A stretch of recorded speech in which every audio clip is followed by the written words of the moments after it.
ਸਤਿ ਸ੍ਰੀ ਅਕਾਲ ਜੀ।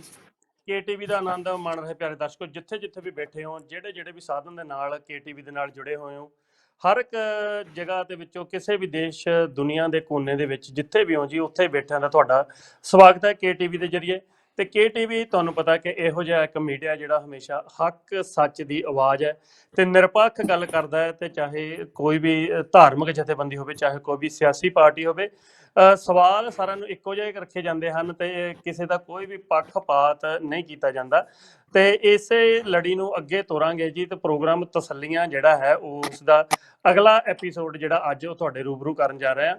ਤੇ ਆਪ ਜੀ ਨੂੰ ਸਾਰਿਆਂ ਨੂੰ ਪਤਾ ਹੀ ਹੈ ਕਿ ਹਮੇਸ਼ਾ ਦੀ ਤਰ੍ਹਾਂ ਤਸੱਲੀਆਂ ਪ੍ਰੋਗਰਾਮ ਦੇ ਵਿੱਚ ਨਾਲ ਮੇਰਾ ਸਾਥ JS ਲਾਡੀ ਜੀ ਦਿੰਦੇ ਹੁੰਦੇ ਹਨ। ਪਹਿਲਾਂ ਜੀ ਲਾਡੀ ਜੀ ਦਾ ਸਵਾਗਤ ਕਰੀਏ, ਫਿਰ ਅਗਲੀ ਗੱਲਬਾਤ ਹੋ ਜਾਏ। ਲਾਡੀ ਜੀ ਸਤਿ ਸ੍ਰੀ ਅਕਾਲ ਤੇ ਜੀ ਆਇਆਂ ਨੂੰ ਜੀ। ਸਤਿ ਸ੍ਰੀ ਅਕਾਲ। ਸਭ ਤੋਂ ਪਹਿਲਾਂ ਜ਼ਰੂਰ ਹਰਪਾਲ ਜੀ, ਤੁਹਾਨੂੰ ਤੇ ਵੇਖਣ ਵਾਲੇ ਦਰਸ਼ਕਾਂ ਨੂੰ ਤੇ KTV ਦੇ ਮਾਧਿਅਮ ਦੇ ਜ਼ਰੀਏ ਜ਼ਰੂਰ ਇਹ ਪ੍ਰੋਗਰਾਮ ਜਿੱਥੇ ਦੇਸ਼ਾਂ ਦੇ ਵਿੱਚ ਬੈਠੇ ਸਾਰੇ ਦਰਸ਼ਕ ਵੇਖ ਰਹੇ ਨੇ, ਜ਼ਰੂਰ ਅੱਜ ਹਰਪਾਲ ਜੀ ਤੁਹਾਡੀ ਮਿਹਰਬਾਨੀ ਦੇ ਸਦਕਾ ਹੀ ਇੱਥੇ ਬੈਠੇ KTV ਦੇ ਸਟੂਡੀਓ ਦੇ ਵਿੱਚ ਜੀ। ਨਹੀਂ ਜੀ, ਮਿਹਰਬਾਨੀ ਤਾਂ ਉਸ ਪਰਮਾਤਮਾ ਵਾਹਿਗੁਰੂ ਦੀ ਹੈ, ਉਹਦਾ ਸਦਾ ਹੱਥ ਮਿਹਰ ਭਰਿਆ ਰਹਿਣਾ ਚਾਹੀਦਾ ਸਾਰਿਆਂ ਦੇ ਉੱਤੇ। ਤੇ ਫਿਰ ਕੋਈ ਕਿਸੇ ਦਾ ਨਹੀਂ ਕਰਦਾ, ਕਿਉਂਕਿ ਜਰੀਆ ਹੀ ਬਣ ਜਾਂਦਾ ਕੋਈ ਨਾ ਕਿਸੇ ਨੂੰ ਇੱਧਰ ਉੱਧਰ ਕਰਨ ਦਾ, ਕਿਉਂਕਿ ਹੈਲਪ ਹੋ ਜਾਂਦੀ ਹੈ ਇੱਕ ਦੂਸਰੇ ਦੀ। ਤੇ ਪਰ ਜਿਹੜਾ ਕਰਨ ਕਰਾਉਣ ਵਾਲਾ ਤਾਂ ਉਹ ਕਹਿੰਦੇ ਆਪਣੇ ਆਪ ਪਰਮਾਤਮਾ ਹੀ ਵਾਹਿਗੁਰੂ ਹੈ। ਪਰ ਇਸ ਵਾਰ ਕਿਸ ਨੇਤਾ ਨੂੰ ਜਾਂ ਕਿਸ ਵਿਧਾਇਕ ਨੂੰ, ਕਿਸ MLA ਸਾਹਿਬ ਨੂੰ ਲੈ ਕੇ ਆ ਰਹੇ ਹੋ? ਪਰ ਮੈਨੂੰ ਲੱਗਦਾ ਕਿ ਪ੍ਰੋਗਰਾਮ ਦਾ ਨਾਂ ਤੁਹਾਡਾ ਤਸੱਲੀਆਂ, ਮੈਨੂੰ ਲੱਗਦਾ ਕਿ 2022 ਦੀ ਇਲੈਕਸ਼ਨ ਲਾਗੇ ਆ ਰਹੀ ਹੈ। ਹਾਂਜੀ, ਲੋਕ ਕਿਹੜੇ ਨੇਤਾ ਦੀ ਤਸੱਲੀ ਕਰਵਾਉਣਗੇ ਜਾਂ ਨਹੀਂ ਕਰਵਾਉਣਗੇ ਇਹ ਤਾਂ ਫਿਰ ਹੁਣ ਸਮਾਂ ਦੱਸੂਗਾ। ਪਰ ਮੈਨੂੰ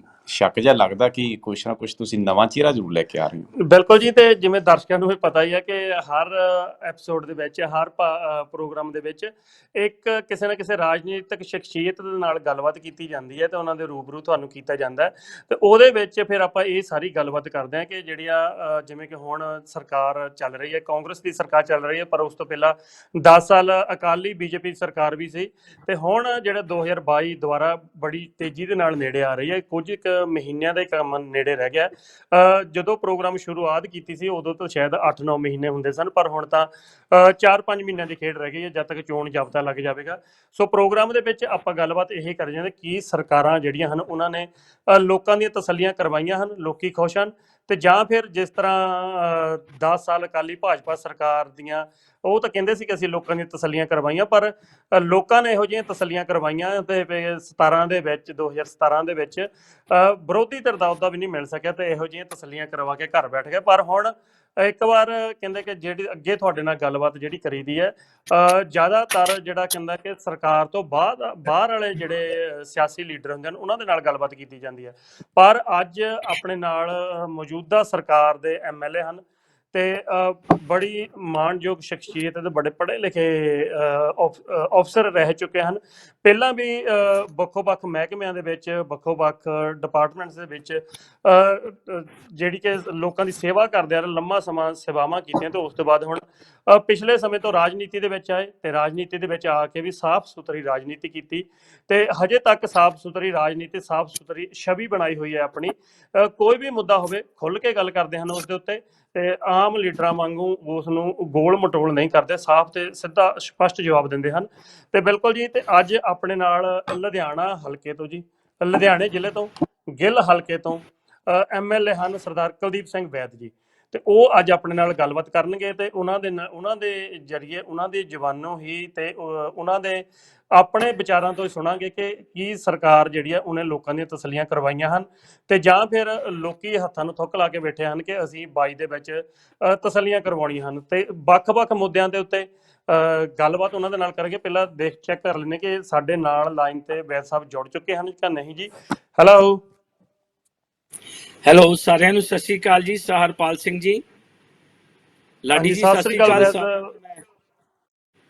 ਮੈਂ ਤੁਹਾਡਾ ਬਹੁਤ ਧੰਨਵਾਦੀ ਹਾਂ ਕਿ ਤੁਸੀਂ KTV ਦਾ, ਸਪੈਸ਼ਲੀ ਤੁਹਾਡੇ ਵਰਗੀਆਂ ਦੋ ਮਹਾਨ ਸ਼ਖਸੀਅਤਾਂ ਦਾ, ਕਿ ਤੁਸੀਂ ਮੈਨੂੰ ਵਰਲਡ ਵਾਈਡ ਆਪਣੇ ਭੈਣ ਭਰਾਵਾਂ ਨਾਲ ਮਿਲਣ ਦਾ ਮੌਕਾ ਦੇ ਰਹੇ ਹੋ ਜੀ। ਵੈਦ ਸਾਹਿਬ ਜ਼ਰੂਰ। ਸਤਿ ਸ੍ਰੀ ਅਕਾਲ ਜੀ ਤੇ ਸਵਾਗਤ ਹੈ ਜੀ ਤੁਹਾਡਾ KTV ਦੇ ਜਰੀਏ। ਤੇ ਨਾਲ ਦੀ ਨਾਲ ਮੈਂ ਤੁਹਾਨੂੰ ਦੱਸਦਾ ਵੈਦ ਸਾਹਿਬ ਕਿ ਇਸ ਵੇਲੇ ਤੁਸੀਂ ਲਾਈਵ ਹੋ ਜੀ ਪੂਰੀ ਦੁਨੀਆ ਦੇ ਵਿੱਚ, ਜਿੱਥੇ ਜਿੱਥੇ ਵੀ, ਵੈਸੇ ਤਾਂ ਸਿੱਧਾ ਹੀ ਟੀਵੀ ਤੇ ਪੂਰੇ ਯੂਰਪ ਦੇ ਵਿੱਚ, ਇੰਗਲੈਂਡ ਦੇ ਵਿੱਚ ਤਾਂ KTV ਦੇਖਦੇ ਆ ਲੋਕ, ਪਰ ਆਪਾਂ ਨੂੰ ਪਤਾ ਕਿ ਹੁਣ ਸੋਸ਼ਲ ਮੀਡੀਆ ਦਾ ਦੌਰ ਹੈ ਤੇ ਫੇਸਬੁੱਕ ਦੇ ਜ਼ਰੀਏ ਪੂਰੀ ਦੁਨੀਆ ਦੇ ਵਿੱਚ KTV ਇਸ ਵੇਲੇ ਦੇਖਿਆ ਜਾ ਰਿਹਾ, ਤੇ ਤੁਸੀਂ ਲਾਈਵ ਹੋ ਜੀ। ਕੋਈ ਵੀ ਜਿਹੜੀ ਤੁਹਾਡੀ ਗੱਲਬਾਤ ਹੈ ਉਹ ਪੂਰੀ ਦੁਨੀਆ ਦੇ ਵਿੱਚ ਸਿੱਧੀ ਜਾਊਗੀ ਜੀ। ਤੇ ਵੈਸੇ ਸਾਹਿਬ, ਆਪਾਂ ਟਾਈਮ ਨਹੀਂ ਵੇਸਟ ਕਰਨਾ ਜੀ, ਜਾਣਕਾਰੀ ਤਾਂ ਤੁਹਾਡੇ ਬਾਰੇ ਦੱਸੇ ਦਿੱਤੀ, ਦੱਸਣ ਦੀ ਵੈਸੇ ਲੋੜ ਨਹੀਂ ਸੀ, ਕਿਉਂਕਿ ਆਲਰੇਡੀ ਸਾਰੇ ਦਰਸ਼ਕਾਂ ਨੂੰ ਪਤਾ ਹੀ ਹੈ ਕਿ ਤੁਸੀਂ ਕੌਣ ਹੋ ਤੇ ਕਿਹੜੀ ਸ਼ਖਸੀਅਤ, ਤੁਹਾਡੀ ਕੀ ਸ਼ਖਸੀਅਤ ਹੈ। ਆਪਾਂ ਦਰਸ਼ਕਾਂ ਦਾ ਵੀ ਟਾਈਮ ਨਹੀਂ ਖਰਾਬ ਕਰਨਾ ਤੇ ਤੁਹਾਡਾ ਵੀ ਟਾਈਮ ਨਹੀਂ ਖਰਾਬ ਕਰਨਾ, ਕਿਉਂਕਿ ਪੋਲੀਟੀਸ਼ੀਅਨ ਦਾ ਸਮਾਂ ਜਿਹੜਾ ਹੁੰਦਾ ਬੜਾ ਕੀਮਤੀ ਸਮਾਂ ਹੁੰਦਾ ਹੈ। ਤੇ ਸੋ ਆਪਾਂ ਮੁੱਦਿਆਂ ਦੇ ਉੱਤੇ ਹੀ ਗੱਲਬਾਤ ਕਰਾਂਗੇ ਜੀ।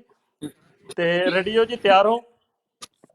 ਬਿਲਕੁਲ ਬਿਲकुल ਰੈਡੀ ਹਾਂ ਭਾਈ ਸਾਹਿਬ, ਰੈਡੀ ਹਾਂ ਜੀ। ਹਾਂਜੀ ਹਾਂਜੀ ਹਾਂਜੀ, ਲਾਡੀ ਜੀ ਤੁਸੀਂ ਸ਼ੁਰੂਆਤ ਕਰੋ ਜੀ ਪਹਿਲਾਂ। ਜੀ ਵੈਦ ਸਾਹਿਬ ਸਤਿ ਸ੍ਰੀ ਅਕਾਲ। ਜਰੂਰ ਪਹਿਲਾਂ ਇਸ ਪ੍ਰੋਗਰਾਮ ਦੇ ਵਿੱਚ ਜਰੂਰ ਇੱਕ ਵੈਦ ਸਾਹਿਬ, ਪਿਛਲੀ ਵਾਰ ਲੋਕਾਂ ਦਾ ਇਹ ਗੱਲ ਦਾ ਕਿ ਕਾਂਗਰਸ ਨੂੰ ਵੋਟਾਂ ਪਈਆਂ, ਕਾਂਗਰਸ ਨੂੰ ਅਜੇ ਵੋਟਾਂ ਘੱਟ ਪਈਆਂ, ਕੈਪਟਨ ਅਮਰਿੰਦਰ ਸਿੰਘ ਦੇ ਨਾਂ ਨੂੰ ਜਾਂ ਕੈਪਟਨ ਅਮਰਿੰਦਰ ਸਿੰਘ ਦੇ ਚਿਹਰੇ ਨੂੰ ਵੋਟਾਂ ਪਈਆਂ। ਹਾਲਾਂਕਿ ਕੈਪਟਨ ਅਮਰਿੰਦਰ ਸਿੰਘ ਉਹਨਾਂ ਨੇ ਇਹ ਗੱਲ ਦਾ ਜ਼ਰੂਰ ਵਾਅਦੇ ਜ਼ਰੂਰ ਕੀਤੇ ਸੀ, ਉਹ ਲੋਕਾਂ ਦੇ ਪੂਰੇ ਕੀਤੇ ਜਾਂ ਨਹੀਂ ਕੀਤੇ, ਜਾਂ ਉਹ ਲੋਕ 2022 ਦੇ ਵਿੱਚ ਦੱਸ ਦੇਣਗੇ। ਪਰ ਅਜੇ ਤੱਕ 2012 ਦੇ ਵਿੱਚ ਜਿਹੜਾ ਕਿ ਵੋਟਾਂ ਦਾ ਗ੍ਰਾਫ ਸੀ ਉਹ ਕਾਫੀ ਥੱਲੇ ਸੀ ਕਾਂਗਰਸ ਦਾ, 2017 ਦੇ ਵਿੱਚ ਕਾਫੀ ਉੱਪਰ ਆ ਗਿਆ। ਤੁਹਾਨੂੰ ਲੱਗਦਾ ਕਿ 2022 ਦੇ ਵਿੱਚ ਲੋਕ ਕਿਸੇ ਤਰ੍ਹਾਂ ਫਤਵਾ ਤੁਹਾਨੂੰ ਦੇਣਗੇ, ਜਾਂ ਮੰਨ ਲਓ ਕਿ ਲੋਕਾਂ ਨਾਲ ਜਿਹੜੇ ਵਾਅਦੇ ਪੂਰੇ ਕੀਤੇ ਉਹ ਬਿਲਕੁਲ ਜੀ ਲੋਕ ਤੁਹਾਨੂੰ ਇੰਨਾ ਪਿਆਰ ਦੇਣਗੇ? ਜੀ ਅਵੈਧ ਸਾਹਿਬ। ਲਾਡੀ ਜੀ ਇਸ ਤਰ੍ਹਾਂ ਕਿ 2017 ਦੇ ਵਿੱਚ ਜਦੋਂ ਕੈਪਟਨ ਅਮਰਿੰਦਰ ਸਿੰਘ ਹੋਰਾਂ ਨੇ ਪ੍ਰਚਾਰ ਸ਼ੁਰੂ ਕੀਤਾ ਸੀ ਜੀ, ਬਿਲਕੁਲ ਉਹਦੇ ਵਿੱਚ ਇਹ ਚੀਜ਼ਾਂ ਦਾ ਸਾਰੀਆਂ ਦਾ ਧਿਆਨ ਰੱਖਿਆ ਗਿਆ ਸੀ ਕਿ ਲੋਕਾਂ ਨੂੰ ਅਸੀਂ ਅਗਲੇ ਆਉਣ ਵਾਲੇ 5 ਸਾਲਾਂ ਵਿੱਚ ਕੀ ਡਿਲੀਵਰ ਕਰਨਾ। ਜੀ ਹਾਂਜੀ। ਕਿਸਾਨ ਵੀਰ ਸਾਡੇ ਪੰਜਾਬ ਦੇ ਜਿਹੜੇ ਨੇ ਤਕਰੀਬਨ 72% ਸਾਡੀ ਕਿਸਾਨੀ ਹੈ। ਹਾਂਜੀ। ਸਾਡੇ ਕਿਸਾਨ ਵੀਰ ਕਰਜ਼ੇ 'ਚ ਡੁੱਬੇ ਹੋਏ ਨੇ, ਇਹ ਸਾਰਿਆਂ ਨੂੰ ਪਤਾ ਹੈ। 7000 ਕਰੋੜ ਰੁਪਇਆ, 4800 ਕਰੋੜ ਰੁਪਇਆ ਪਹਿਲਾਂ ਆਉਂਦਿਆਂ ਹੀ ਤੇ 1712 ਕਰੋੜ ਰੁਪਇਆ ਹੁਣ, ਤਕਰੀਬਨ 7000 ਕਰੋੜ ਰੁਪਇਆ ਕਿਸਾਨ ਵੀਰਾਂ ਦਾ ਅਸੀਂ ਮਾਫ ਕੀਤਾ ਹੈ। ਜਿਹੜਾ ਬਾਕੀ ਰਹਿੰਦਾ ਆ, ਦੇਖੋ ਹਰ ਚੀਜ਼, ਮੈਂ ਲਾਡੀ ਜੀ ਜੌਲ ਸਾਹਿਬ ਇੱਕ ਗੱਲ ਇੱਥੇ ਦੱਸਣੀ ਚਾਹੁੰਦਾ, ਆਪਾਂ ਸਾਰਿਆਂ ਨੂੰ ਪਤਾ, ਤੁਸੀਂ ਤਾਂ ਇੰਨੇ ਵਧੀਆ ਮੁਲਕ 'ਚ ਰਹਿੰਦੇ ਹੋ, ਤੁਹਾਨੂੰ ਵੀ ਇਕਨੋਮੀ ਦਾ ਪਤਾ ਹੈ। ਇੱਕ ਬਜਟ ਹੁੰਦਾ, ਚਾਹੇ ਉਹ ਸਾਡੇ ਘਰ ਦਾ ਬਜਟ ਹੈ, ਚਾਹੇ ਉਹ ਸਾਡੇ ਡਿਸਟ੍ਰਿਕਟ ਦਾ, ਕਾਰਪੋਰੇਸ਼ਨ ਦਾ ਬਜਟ ਹੈ, ਜਾਂ ਸਾਡਾ ਸਟੇਟ ਦਾ ਬਜਟ ਹੈ, ਜਾਂ ਸਾਡੇ ਕੰਟਰੀ ਦਾ ਬਜਟ ਹੈ। ਤੁਸੀਂ ਬਜਟ ਦੇ ਵਿੱਚ ਰਹਿ ਕੇ ਹੀ ਜਿਹੜਾ ਕੁਛ ਹੈ ਲੋਕਾਂ ਦੀ ਮਦਦ ਕਰ ਸਕਦੇ ਹੋ, ਲੋਕਾਂ ਨੂੰ ਰਿਲੀਫ ਦੇ ਸਕਦੇ ਹੋ। ਸੋ ਇਹ ਜਿਹੜਾ 7000 ਕਰੋੜ ਰੁਪਇਆ ਮਾਫ ਕੀਤਾ ਹੈ ਬਹੁਤ ਵੱਡੀ ਗੱਲ ਹੈ। ਲੇਕਿਨ ਕੈਪਟਨ ਅਮਰਿੰਦਰ ਸਿੰਘ ਨੇ ਇਹ ਕਦੇ ਵੀ ਨਹੀਂ ਕਿਹਾ ਕਿ ਅਸੀਂ ਬਾਕੀ ਕਰਜ਼ਾ ਮਾਫ ਨਹੀਂ ਕਰਨਾ। ਜਿਸ ਤਰ੍ਹਾਂ ਸਾਡਾ ਬਜਟ ਠੀਕ ਹੁੰਦਾ ਜਾਏਗਾ, ਉਸ ਤਰ੍ਹਾਂ ਜਿਹੜੇ ਸਾਡੇ ਕਿਸਾਨ ਭਰਾ ਜਿਹਨਾਂ ਦਾ ਬਾਕੀ ਰਹਿੰਦਾ ਕਰਜ਼ਾ, ਉਹਨਾਂ ਦੀ ਮਾਫੀ ਹੋਏਗੀ। ਇੱਕ ਹੋਰ ਬੜੀ ਮਾਰਕੇ ਵਾਲੀ ਗੱਲ ਕੀਤੀ ਹੈ ਕੈਪਟਨ ਅਮਰਿੰਦਰ ਸਿੰਘ ਨੇ ਕਿ ਕਦੇ ਵੀ ਦਲਿਤ ਭਰਾਵਾਂ ਦੇ ਬਾਰੇ ਨਹੀਂ ਸੀ ਸੋਚਿਆ ਜਾਂਦਾ। 526 ਕਰੋੜ ਰੁਪਇਆ ਸਾਡੇ ਦਲਿਤ ਪਰਿਵਾਰ ਜਿਹੜੇ ਕੋਆਪਰੇਟਿਵ ਸੁਸਾਇਟੀ ਤੋਂ ਕਰਜ਼ਾ ਲਿਆ ਸੀ, ਉਹਨਾਂ ਦੀ ਕਰਜ਼ਾ ਮਾਫੀ ਕੀਤੀ ਹੈ। ਹਾਂ, ਇੱਕ ਗੱਲ ਮੈਂ ਤੁਹਾਡੇ ਟੈਲੀਵਿਜ਼ਨ ਦੇ ਉੱਤੇ ਇੱਕ ਚੀਜ਼ ਐਡਮਿਟ ਕਰਦਾ ਕਿ ਅਸੀਂ ਨੌਕਰੀਆਂ ਘਰ ਘਰ ਦੇਣ ਦੇ ਵਿੱਚ ਹਾਲੇ ਪਛੜੇ ਹੋਏ ਹਾਂ। ਬਿਲਕੁਲ ਜੀ। ਤਕਰੀਬਨ 16 ਲੱਖ ਨੌਕਰੀਆਂ ਦਿੱਤੀਆਂ ਜਾ ਚੁੱਕੀਆਂ ਨੇ। ਮੈਂ ਕਲੈਰੀਫਾਈ ਕਰਨਾ ਜੌਲ ਸਾਹਿਬ, ਲਾਡੀ ਜੀ, ਕਿ ਇਹ ਸਰਕਾਰੀ ਨੌਕਰੀਆਂ ਨਹੀਂ ਹੈ। ਸਰਕਾਰੀ ਨੌਕਰੀਆਂ ਤਾਂ ਇੰਨੀਆਂ ਕਿਸੇ ਵੀ ਸਰਕਾਰ ਕੋਲ ਅਵੇਲੇਬਲ ਨਹੀਂ ਹੋਣੀਆਂ, ਲੇਕਿਨ ਦਸੰਬਰ ਤੱਕ ਤਕਰੀਬਨ 66000 ਨੌਕਰੀਆਂ ਹੋਰ ਅਸੀਂ ਸਰਕਾਰੀ ਦੇਣ ਵਾਸਤੇ ਜਾ ਰਹੇ ਹਾਂ। ਇਹ ਮਸਲੇ ਦੇ ਵਿੱਚ ਅਸੀਂ ਪਛੜੇ ਹਾਂ, ਇਹਦੇ 'ਚ ਕੋਈ ਦੋ ਰਾਵਾਂ ਨਹੀਂ। ਲੇਕਿਨ ਕੈਪਟਨ ਅਮਰਿੰਦਰ ਸਿੰਘ ਦੀ, ਉਹਨਾਂ ਦੀ ਅੰਟਾਇਰ ਕੈਬਨਿਟ ਦੀ ਬਿਲਕੁਲ ਪੂਰੀ ਕੋਸ਼ਿਸ਼ ਹੈ ਕਿ ਇਹਨੂੰ ਅਸੀਂ ਵੱਧ ਤੋਂ ਵੱਧ, ਜਿੰਨਾ ਵੀ ਅਸੀਂ ਮੈਕਸਿਮਮ ਲੋਕਾਂ ਨੂੰ ਨੌਕਰੀ ਦੇ ਸਕਦੇ ਹਾਂ, ਉਨੀ ਅਸੀਂ ਦੇਣ ਵਾਸਤੇ ਜਾ ਰਹੇ ਹਾਂ। 51000 ਹਾਂਜੀ, ਮਾਫ ਕਰਨ ਜੀ, ਇੱਕ ਤੁਹਾਡੇ ਗੱਲ ਦੇ ਵਿੱਚੋਂ ਇੱਕ ਸਵਾਲ ਆਇਆ ਮੇਰੇ ਦਿਮਾਗ ਦੇ ਵਿੱਚ ਜੀ, ਕਿ ਜਿਵੇਂ ਤੁਸੀਂ ਕਿਹਾ ਕਿ ਆਉਣ ਵਾਲੇ ਸਮੇਂ ਤੱਕ, ਦਸੰਬਰ ਤੱਕ ਤੁਸੀਂ ਸਰਕਾਰੀ ਨੌਕਰੀਆਂ ਦੇਣ ਜਾ ਰਹੇ ਹੋ, ਇਹ ਤਾਂ ਫਿਰ ਨੋ ਜੌਲ ਸਾਹਿਬ, ਇਸ ਤਰ੍ਹਾਂ ਘਰ ਘਰ ਨੌਕਰੀ 'ਚ ਅਸੀਂ ਪਛੜੇ ਹਾਂ। ਲੇਕਿਨ ਤਕਰੀਬਨ 66000 ਨੌਕਰੀਆਂ ਦੀ ਐਡਵਰਟੀਜ਼ਮੈਂਟ ਆ ਚੁੱਕੀ ਹੋਈ ਹੈ ਤੇ ਨਵੰਬਰ ਤੱਕ ਅਸੀਂ ਇਹਨੂੰ ਕੰਪਲੀਟ ਕਰ ਦਿਆਂਗੇ ਇਸ ਪ੍ਰੋਸੈਸ ਨੂੰ। ਪਰ ਇਹ ਤਾਂ ਸੇਮ ਉਹੀ ਚੀਜ਼ ਹੋ ਜਾਏਗੀ ਵੈਦ ਸਾਹਿਬ, ਜਿਵੇਂ ਕਿ 2017 ਦੇ ਵਿੱਚ ਅਕਾਲੀ ਦਲ ਉਹਨਾਂ ਨੂੰ ਪਤਾ ਸੀ ਕਿ ਹੁਣ ਇਲੈਕਸ਼ਨ ਨੇੜੇ ਆ ਰਹੇ, ਤਾਂ ਉਹਨਾਂ ਨੇ ਜਿਹੜੇ ਟੀਚਰ ਸੀ ਉਹ ਰੈਗੂਲਰ ਕਰ ਦਿੱਤੇ ਗਏ ਨਾ, ਪਰ ਉਹ ਤਦ ਤੱਕ ਚੋਣ ਜ਼ਾਬਤਾ ਲੱਗ ਜਾਵੇਗਾ, ਨਵੀਂ ਸਰਕਾਰ ਫਿਰ ਆ ਗਈ ਤਾਂ ਫਿਰ ਉਹ ਸਾਰਾ ਕੁਝ ਫਿਰ ਉਧਰ ਹੀ ਚਲੇ ਗਿਆ। ਤੇ ਪਰ ਜਿਹੜੀਆਂ ਸਰਕਾਰੀ ਅਸਾਮੀਆਂ ਹਨ ਉਹ ਤਾਂ ਫਿਰ ਖਾਲੀ ਦੀਆਂ ਖਾਲੀ ਰਹਿ ਜਾਂਦੀਆਂ ਹਨ। ਸਰਕਾਰ ਜਦੋਂ ਚੇਂਜ ਹੋ ਜਾਂਦੀ ਹੈ ਤਾਂ ਫਿਰ ਉਹੀ ਗੱਲਬਾਤ ਚੱਲਣ ਲੱਗ ਪੈਂਦੀ ਕਿ ਖਜ਼ਾਨਾ ਖਾਲੀ ਨਹੀਂ ਹੈ ਜਲ ਜੀ। ਸਾਹਿਬ, ਮੈਂ ਤੁਹਾਡਾ 1 ਮਿੰਟ ਲਵਾਂਗਾ ਇੱਥੇ, ਕਿਉਂਕਿ ਮੈਂ ਬੜੀ ਲੰਬੀ ਨੌਕਰੀ ਕੀਤੀ ਹੈ ਸਿਵਲ ਸਰਵਿਸ ਦੀ। ਜਦੋਂ ਸਾਡੀ ਸਰਕਾਰ ਬਣੀ ਸੀ, ਮੇਰੀ ਆਨਰੇਬਲ ਕੈਪਟਨ ਅਮਰਿੰਦਰ ਸਿੰਘ ਹੋਰਾਂ ਨਾਲ ਬੜੀਆਂ ਰੈਗੂਲਰ ਮੀਟਿੰਗਸ ਹੁੰਦੀਆਂ ਰਹੀਆਂ ਨੇ।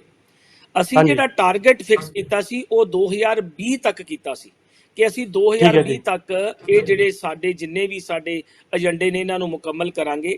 ਕੈਪਟਨ ਅਮਰਿੰਦਰ ਸਿੰਘ ਹੋਰਾਂ ਤੇ ਉਹਨਾਂ ਦੀ ਸਰਕਾਰ, ਸਾਡੀ ਸਰਕਾਰ ਨੇ ਇਸ ਵੱਲ ਪ੍ਰੋਪਰ ਐਂਡ ਵਿਸ਼ੇਸ਼ ਧਿਆਨ ਵੀ ਦਿੱਤਾ ਸੀ। ਇੱਕ ਡਿਪਾਰਟਮੈਂਟ ਵੀ ਇਹਦੇ ਵਾਸਤੇ ਨਵਾਂ ਬਣਾਇਆ। ਲੇਕਿਨ ਹੋਇਆ ਕਿ ਤੁਹਾਨੂੰ ਪਤਾ ਕਿ ਵਰਲਡ ਵਾਈਡ ਜਿਹੜਾ ਕੋਵਿਡ ਆਇਆ ਉਹਨੇ ਸਾਡੇ ਜਿਹੜੇ ਟਾਰਗੇਟ ਸੀਗੇ ਉਹ ਡਿਲੇ ਕਰ ਦਿੱਤੇ ਆ।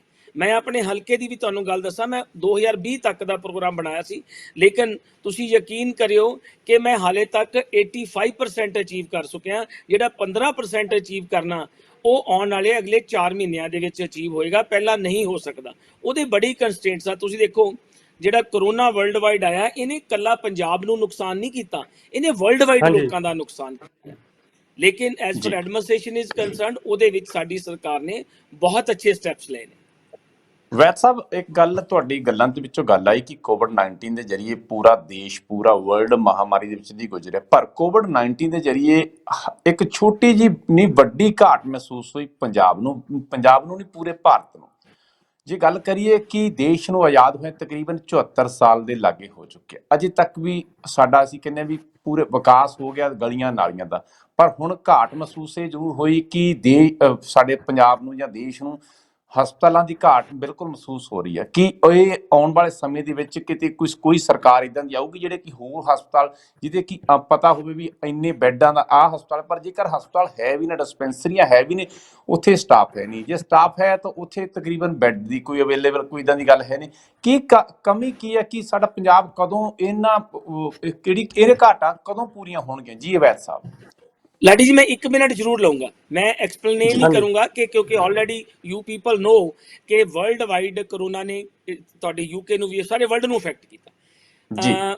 ਮੈਂ ਇੱਥੇ ਥੋੜਾ ਜਿਹਾ ਸਾਡੀ ਬੀਜੇਪੀ ਦੀ ਸਰਕਾਰ ਬਾਰੇ ਜ਼ਰੂਰ ਇੱਕ ਗੱਲ ਕਰਨੀ ਚਾਹੂੰਗਾ ਕਿ ਨਵੰਬਰ ਦਸੰਬਰ ਜਦੋਂ ਜਿਹੜੀ ਫਸਟ ਵੇਵ ਸੀ ਇਹ ਡਾਊਨ ਹੋ ਚੁੱਕੀ ਸੀ, ਤਾਂ ਸਾਡੇ ਜਿਹੜੇ ਪ੍ਰਾਈਮ ਮਿਨਿਸਟਰ ਸਾਹਿਬ ਨੇ ਉਹਨਾਂ ਨੇ ਬੜੇ ਵੱਡੇ ਕਲੇਮ ਕੀਤੇ ਕਿ ਦੇਖੋ ਹਿੰਦੁਸਤਾਨ ਨੇ ਵਰਲਡ ਨੂੰ ਦਿਖਾਤਾ ਕਰੋਨਾ ਨਾਲ ਕਿੱਦਾਂ ਲੜਾਈ ਲੜੀ ਜਾਂਦੀ ਹੈ। ਦਸੰਬਰ ਦੇ ਵਿੱਚ ਮੋਦੀ ਸਾਹਿਬ ਦੀ ਜਿਹੜੀ ਟੀਮ ਸੀਗੀ, ਡਾਕਟਰਾਂ ਦੀ ਜਿਹੜੀ ਐਕਸਪਰਟ ਟੀਮ ਸੀ, ਉਹਨੇ ਵਾਰਨਿੰਗ ਦਿੱਤੀ ਕਿ ਸੈਕੰਡ ਵੇਵ ਆਉਣ ਵਾਲੀ ਹੈ, ਇਹਦੇ ਵਾਸਤੇ ਪ੍ਰੈਪਰੇਸ਼ਨ ਕਰਨੀ ਚਾਹੀਦੀ ਹੈ। ਕਿਉਂਕਿ ਇਲੈਕਸ਼ਨਸ ਆ ਗਈਆਂ ਸੀ 5 ਸਟੇਟ ਵਿੱਚ, ਮੋਦੀ ਸਾਹਿਬ ਦੀ ਸਰਕਾਰ ਨੇ 1% ਵੀ ਉਹਦੇ ਤੇ ਕੋਈ ਉਹਦੇ ਤੇ ਅਮਨ ਨਹੀਂ ਕੀਤਾ ਗਿਆ, ਪ੍ਰਪੇਅਰ ਨਹੀਂ ਕੀਤਾ। ਇਸੇ ਕਰਕੇ ਅੱਜ doctor Harshvardhan he is no more minister of health department, ministry ਤੋਂ ਉਹਨਾਂ ਨੂੰ ਜਾਣਾ ਪਿਆ।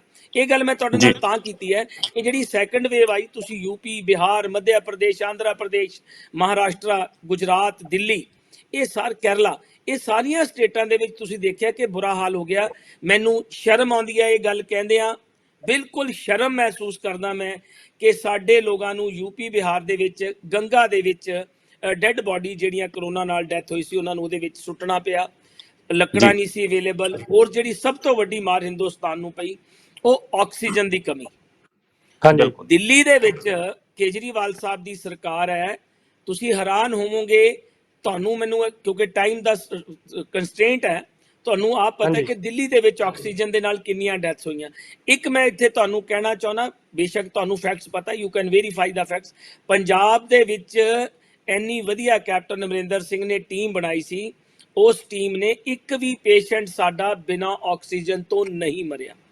ਵੀ ਹੈਵ ਸੈਟ ਦਾ ਐਗਜ਼ਾਮਪਲ ਕਿ ਇੱਕ ਵੀ ਆਕਸੀਜਨ ਤੋਂ ਬਿਨਾਂ ਪੰਜਾਬ ਦੇ ਵਿੱਚ ਕੋਈ ਪੇਸ਼ੈਂਟ ਨਹੀਂ ਮਰਿਆ। ਦੂਜੀ ਗੱਲ, ਦਿੱਲੀ ਤੋਂ ਜਦੋਂ ਦਿੱਲੀ ਦੇ ਉੱਤੇ ਮੈਂ ਤਾਂ ਕਹੂੰਗਾ ਇਹ ਬਹੁਤ ਵੱਡਾ ਪੈਂਡੇਮਿਕ ਸੀ। ਮੈਂ ਇਹ ਨਹੀਂ ਕਹਿੰਦਾ ਕਿ ਮੈਂ ਕਿਸੇ ਨੂੰ ਪਾਰਟਿਕੂਲਰ ਕਿਸੇ ਇੰਡੀਵਿਜੂਅਲ ਨੂੰ ਰਿਸਪੌਂਸਿਬਲ ਨਹੀਂ ਠਹਿਰਾਉਂਦਾ, ਬਟ ਸੀ ਦਿੱਲੀ ਦੇ ਪੇਸ਼ੈਂਟਸ ਹਜ਼ਾਰਾਂ ਦੀ ਗਿਣਤੀ ਵਿੱਚ ਪੰਜਾਬ ਨੇ ਸੰਭਾਲੇ। ਜਲੰਧਰ, ਅੰਮ੍ਰਿਤਸਰ, ਪਟਿਆਲਾ, ਮੋਹਾਲੀ, ਸਾਡੇ 25 ਪਰਿਵਾਰ ਐਸੇ ਮੇਰੇ ਦੋਸਤ ਸੀਗੇ ਜਿਨ੍ਹਾਂ ਨੂੰ ਸਾਨੂੰ ਦਿੱਲੀ ਤੋਂ ਇੱਥੇ ਲਿਆ ਕੇ ਇੱਥੇ ਟ੍ਰੀਟਮੈਂਟ ਕਰਨਾ ਪਿਆ।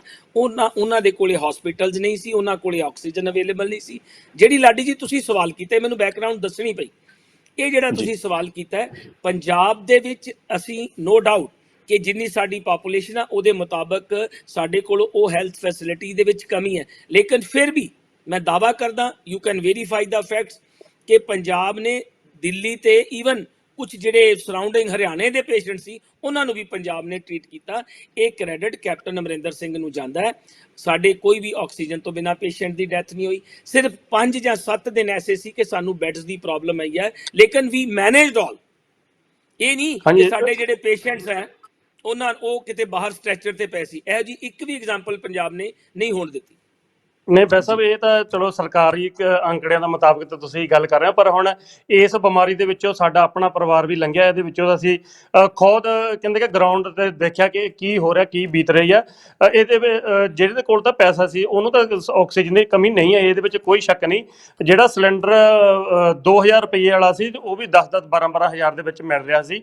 ਪਰ ਉਹ ਇਹਦੇ ਵਿੱਚ ਆਪਾਂ ਆਲੇ ਦੁਆਲੇ ਵੀ ਨਿਗਾਹ ਮਾਰਦੇ ਹਾਂ, ਆਪਾਂ ਪਰਿਵਾਰਾਂ ਦੇ ਵਿੱਚ ਵੀ ਨਿਗਾਹ ਮਾਰਦੇ ਹਾਂ, ਜਾਂ ਇੱਥੋਂ ਵੀ ਹੁਣ ਰਿਸ਼ਤੇਦਾਰਾਂ ਨੂੰ ਦੇਖਦੇ। ਜਿਵੇਂ ਕਿ ਮੈਂ ਤੁਹਾਨੂੰ ਪਹਿਲਾਂ ਹੀ ਦੱਸਿਆ ਕਿ ਖੁਦ ਮੇਰਾ ਪਰਿਵਾਰ ਇਸ ਚੀਜ਼ ਦੇ ਵਿੱਚੋਂ ਲੰਘ ਚੁੱਕਿਆ, ਤੇ ਪਰ ਆਕਸੀਜਨ ਤੋਂ ਬਿਨਾਂ ਕਾਫੀ ਡੈਥਸ ਹੋਈਆਂ ਪੰਜਾਬ ਦੇ ਵਿੱਚ, ਭਾਵੇਂ ਕਿ ਉਹ ਗੱਲ ਵੱਖਰੀ ਆ ਕਿ ਉਹ ਸਰਕਾਰੀ ਅੰਕੜਿਆਂ ਦੇ ਵਿੱਚ ਨਹੀਂ ਆ ਸਕੀਆਂ ਜਾਂ ਕਿਸੇ ਰਿਕਾਰਡ ਦੇ ਵਿੱਚ ਨਹੀਂ ਆ ਸਕੀਆਂ। ਜੀ ਜੌਲ ਸਾਹਿਬ, ਮੈਂ ਤੁਹਾਡੀ ਜਾਣਕਾਰੀ ਵਾਸਤੇ ਜ਼ਰੂਰ ਦੱਸ ਦੇਣਾ ਚਾਹੁੰਦਾ ਕਿ ਤੁਹਾਡਾ ਚੈਨਲ ਜਾਂ ਜਿੰਨੇ ਵੀ ਤੁਹਾਡੇ ਇੱਥੇ ਲੋਕ ਨੇ, ਉਹ ਜਿਹੜੀ ਗੱਲ ਤੁਹਾਨੂੰ ਮੈਂ ਦੱਸ ਰਿਹਾ, ਫੈਕਟਸ ਦੱਸ, ਉਹਨਾਂ ਨੂੰ ਜ਼ਰੂਰ ਵੈਰੀਫਾਈ ਕਰਿਓ।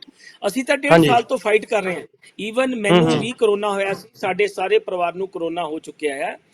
ਕੁਝ ਡੈਥਸ ਜਿਹੜੀਆਂ ਸਾਡੀਆਂ ਸੈਕੰਡ ਵੇਵ ਚ ਪਿੰਡਾਂ ਵਿੱਚ ਹੋਈਆਂ, ਉਹ ਸਾਡੀ ਆਪਣੀ ਨਲਾਇਕੀ ਕਾਰਨ ਹੋਈਆਂ ਨੇ। ਉਹ ਹਸਪੀਟਲ ਦੀ ਕਮੀ ਕਰਕੇ ਨਹੀਂ। ਲੈਵਲ 1 ਲੈਵਲ 2 ਦੇ ਸਾਡੇ ਕੋਲ ਬੈਡਸ ਅਵੇਲੇਬਲ ਸੀ। ਲੈਵਲ 3 ਦੀ ਪ੍ਰੋਬਲਮ ਆਉਂਦੀ ਸੀ ਕਿ ਲੋਕ ਵਕਤ ਸਿਰ ਹਸਪੀਟਲ ਜਾਂਦੇ ਹੀ ਨਹੀਂ ਸਾਡੇ ਪੰਜਾਬ। ਮਾਸਕ ਤਾਂ ਪਾਉਂਦੇ ਹੀ ਨਹੀਂ ਸੀ। ਜਦੋਂ ਮੈਂ ਪਿੰਡਾਂ ਵਿੱਚ ਜਾਣਾ ਸੈਕੰਡ ਵੇਵ ਦੇ ਵਿੱਚ ਤੇ ਮੇਰੇ ਮਾਸਕ ਪਾਇਆ ਹੋਣਾ, ਲੋਕਾਂ ਨੇ ਮੈਨੂੰ ਮਜ਼ਾਕ ਕਰਨਾ, ਛੱਡੋ ਐਮਐਲਏ ਸਾਹਿਬ, ਇਹਦੀ ਕੀ ਲੋੜ ਹੈ। ਜਦੋਂ ਹਰ ਪਿੰਡ ਵਿੱਚ 2-2 3-3 ਬੰਦਿਆਂ ਜੀ ਜਾਣ ਲੱਗੇ, ਫਿਰ ਸਾਡੇ ਪਿੰਡਾਂ ਦੇ ਲੋਕਾਂ ਨੇ ਮਾਸਕ ਵੀ ਪਾਉਣੇ ਸ਼ੁਰੂ ਕੀਤੇ, ਸੋਸ਼ਲ ਡਿਸਟੈਂਸਿੰਗ ਵੀ ਇਹਦੇ ਵਿੱਚ ਕਰਨੀ ਸ਼ੁਰੂ ਕੀਤੀ। ਸੋ ਲੈਵਲ 1 ਹੋਇਆ ਇਸ ਤਰ੍ਹਾਂ ਸੀ, ਬੈੱਡ ਸੀ ਉਹ ਖਾਲੀ ਰਹੇ ਨੇ। ਹਾਂਜੀ ਜੀ ਜੀ ਵੈਦ ਸਾਹਿਬ, ਇੱਕ ਗੱਲ ਹੋਰ ਜ਼ਰੂਰ ਹੈ ਕਿ ਪਿਛਲੇ ਦਿਨੀ ਪੰਜਾਬ ਜਿਹੜਾ ਕਿ ਪੂਰੇ ਹਨੇਰੇ ਦੇ ਵਿੱਚ ਰਿਹਾ, ਯਾਨੀ ਕਿ ਪੰਜਾਬ ਦੇ ਵਿੱਚ ਪਹਿਲਾਂ ਇੱਕ ਯੂਨਿਟ ਬੰਦ ਸੀ ਤਲਵੰਡੀ ਸਾਬੋ, ਫਿਰ ਦੂਜਾ ਯੂਨਿਟ ਵੀ ਬੰਦ ਹੋ ਗਿਆ।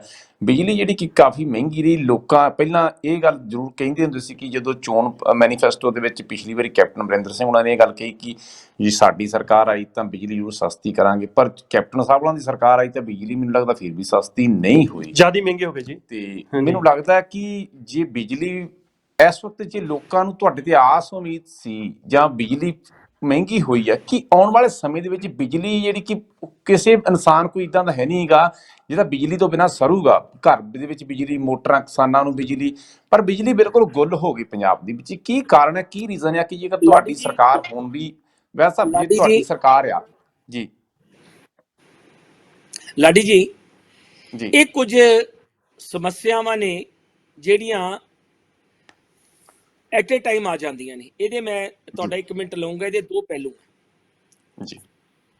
ਸਰਦਾਰ ਸੁਖਬੀਰ ਸਿੰਘ ਬਾਦਲ ਹੋਰਾਂ ਨੇ ਜਿੰਨੇ ਥਰਮਲ ਪਲਾਂਟ ਸੀ ਉਹਨਾਂ ਦੇ ਕੰਟਰੈਕਟ ਕੀਤੇ, ਜੀਪੀਏ ਜਿਹਨੂੰ ਆਪਾਂ ਕਹਿੰਦੇ ਆ। ਉਹ ਕੰਟਰੈਕਟ ਦੀ ਕਾਪੀ ਤੁਹਾਡੇ ਕੋਲੇ ਹੋਏਗੀ, ਜੇ ਨਹੀਂ ਤਾਂ ਮੈਂ ਤੁਹਾਨੂੰ ਆਪਣੀ ਡਿਬੇਟ ਤੋਂ, ਆਪਣੀ ਆ ਗੱਲਬਾਤ ਤੋਂ ਬਾਅਦ ਤੁਹਾਨੂੰ ਮੈਂ ਭੇਜ ਦੂੰਗਾ।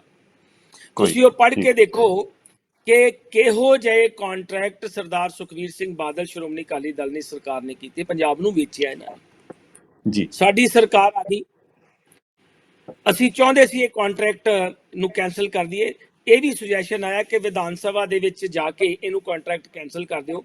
ਤੁਸੀਂ ਵੀ ਕੰਟਰੈਕਟ ਕਰ ਦਿਓ, ਚਾਹੇ ਕੋਈ ਛੋਟਾ ਕੰਟਰੈਕਟ ਹੈ ਚਾਹੇ ਕੋਈ ਵੱਡਾ ਕੰਟਰੈਕਟ ਹੈ, ਉਹਨੂੰ ਕੋਈ ਵਿਧਾਨ ਸਭਾ ਦੇ ਕੋਲੇ ਕੋਈ ਹੱਕ ਹਕੂਕ ਨਹੀਂ ਹੈ ਕਿ ਉੱਥੇ ਰੈਜ਼ੋਲੂਸ਼ਨ ਪਾ ਕੇ ਉਹਨੂੰ ਕਰ ਦਿੱਤਾ ਜਾਵੇ, ਕੈਂਸਲ ਕਰ ਦਿੱਤਾ ਜਾਵੇ। ਕੰਟਰੈਕਟ ਇਜ਼ ਕੰਟਰੈਕਟ, ਇਹ ਵਰਲਡ ਵਾਈਡ ਹੈ। ਸਾਨੂੰ ਉਹਦਾ ਖਮਿਆਜਾ ਭੁਗਤਣਾ ਪਿਆ। ਜਿਹੜੀ ਅੱਜ ਵੀ ਬਿਜਲੀ ਦੀ ਪ੍ਰੋਬਲਮ ਹੈ, ਅੱਜ ਹਾਲੇ ਖਤਮ ਨਹੀਂ ਹੋਈ। ਨੈਕਸਟ ਵੀਕ ਤੱਕ ਇਹ ਪ੍ਰੋਬਲਮ ਸਾਡੀ ਹਾਲੇ ਪੰਜਾਬ 'ਚ ਚੱਲਣੀ ਹੈ। ਸਾਡੇ 1000 ਜਿੰਨੀ ਡਿਮਾਂਡ ਹੈ, ਉਹਦੇ ਤੋਂ 1000 ਮੈਗਾਵਾਟ ਸਾਡੀ ਬਿਜਲੀ ਦੀ ਸ਼ਾਰਟਫਾਲ ਹੋ ਗਈ। ਤਲਵੰਡੀ ਸਾਬੋ ਦਾ ਯੂਨਿਟ ਬੰਦ ਹੋ ਗਿਆ, ਰੋਪੜ ਦੀ ਪ੍ਰੋਬਲਮ ਆ ਗਈ। ਇਹ ਜਿਹੜੀ ਪ੍ਰੋਬਲਮ ਸੀ ਇਹ ਅਨਫੋਰਸੀਨ ਸੀ। ਤੀਜੀ ਗੱਲ, ਜਿਹੜੇ ਵੀ ਇਸ ਸਿਸਟਮ 'ਚ ਬੰਦੇ ਇਨਵੋਲਵਡ ਹੈ, ਹਾਂਜੀ, ਉਹਨਾਂ ਦੀ ਜਿਹੜੀ ਜਵਾਬਦੇਹੀ ਹੈ, ਅਸੀਂ ਸਰਕਾਰ ਨੂੰ ਕਹਿ ਕੇ ਉਹਨਾਂ ਦੀ ਜਵਾਬਦੇਹੀ ਦੀ ਲਓ। ਚੌਥਾ ਜਿਹੜਾ ਹੋਰ ਮਾਰ ਇੱਕ ਪੈ ਗਈ ਇਹਨਾਂ ਦਿਨਾਂ ਦੇ ਵਿੱਚ, ਹਰ ਸਾਲ ਦੇ ਉੱਤੇ ਪੀਕ ਦੇ ਉੱਤੇ ਜਦੋਂ ਝੋਨਾ ਲੱਗਦਾ ਹੈ, ਜਿਹੜਾ ਮੌਨਸੂਨ ਹੈ ਉਹ ਆ ਕੇ ਇਹ ਪ੍ਰੋਬਲਮ ਹਰ ਸਾਲ ਹੀ ਆਉਂਦੀ ਹੈ, ਲੇਕਿਨ ਕੁਝ ਇਸ ਵਾਰੀ ਇਹ ਵੀ ਇੱਕ ਪ੍ਰੋਬਲਮ ਆਈ ਕਿ ਮੌਨਸੂਨ ਸਾਡਾ ਅੱਜ ਵੀ ਲੇਟ ਹੈ। ਜੀ ਉਹ ਜਿਹੜਾ 18% ਲੇਟ ਹੈ ਉਹਨੇ ਵੀ ਸਾਡੀ ਸਮੱਸਿਆ ਨੂੰ ਐਗਰਾਵੇਟ ਕਰਤਿਆ। ਲੇਕਿਨ ਕੈਪਟਨ ਅਮਰਿੰਦਰ ਸਿੰਘ ਨੇ ਇੱਕ ਡਿਸੀਜਨ ਲਿਆ, ਕਿਉਂਕਿ ਝੋਨਾ ਲੱਗ ਰਿਹਾ, ਪਿਛਲੇ 6 ਦਿਨ ਤੋਂ ਰੈਗੂਲਰ 8 ਘੰਟੇ ਦੀ ਸਪਲਾਈ ਅਸੀਂ ਐਗਰੀਕਲਚਰ ਸੈਕਟਰ ਨੂੰ ਦੇ ਰਹੇ ਹਾਂ। ਬੇਸ਼ੱਕ ਅੱਜ ਵੀ ਜਿਹੜਾ ਸਾਡਾ ਇੰਡਸਟਰੀਅਲ ਟਾਊਨ ਨੇ ਉਹਦੇ ਵਿੱਚ ਅਸੀਂ ਆਉਣ ਵਾਲੇ 3 ਦਿਨਾਂ ਦੇ ਵਿੱਚ ਅਸੀਂ ਬਿਜਲੀ ਦੀ ਸਪਲਾਈ ਘਟਾਈ ਹੈ, ਤਾਂ ਕਿ ਜਿਹੜਾ ਸਾਡਾ ਐਗਰੀਕਲਚਰ ਸੈਕਟਰ ਆ ਉਹ ਅਫੈਕਟ ਨਾ ਹੋਵੇ।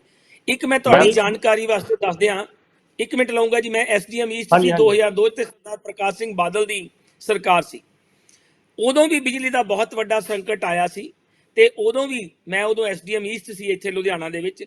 7 ਵਜੇ ਦਫ਼ਤਰ ਤੋਂ 7 ਵਜੇ ਤੋਂ ਲੈ ਕੇ 2 ਵਜੇ ਤੱਕ ਦਫ਼ਤਰਾਂ ਦਾ ਸਮਾਂ ਕਰਤਾ ਸੀ, ਤੇ ਬਿਲਕੁਲ ਏਸੀ ਜੂਨ ਜੁਲਾਈ ਦੇ ਵਿੱਚ 에ਅਰ ਕੰਡੀਸ਼ਨਸ ਬਿਲਕੁਲ ਬੈਨ ਕਰ ਦਿੱਤੇ ਸੀ, ਤਾਂ ਕਿ ਐਗਰੀਕਲਚਰ ਸੈਕਟਰ ਨੂੰ ਦਿੱਤੀ ਜਾਵੇ।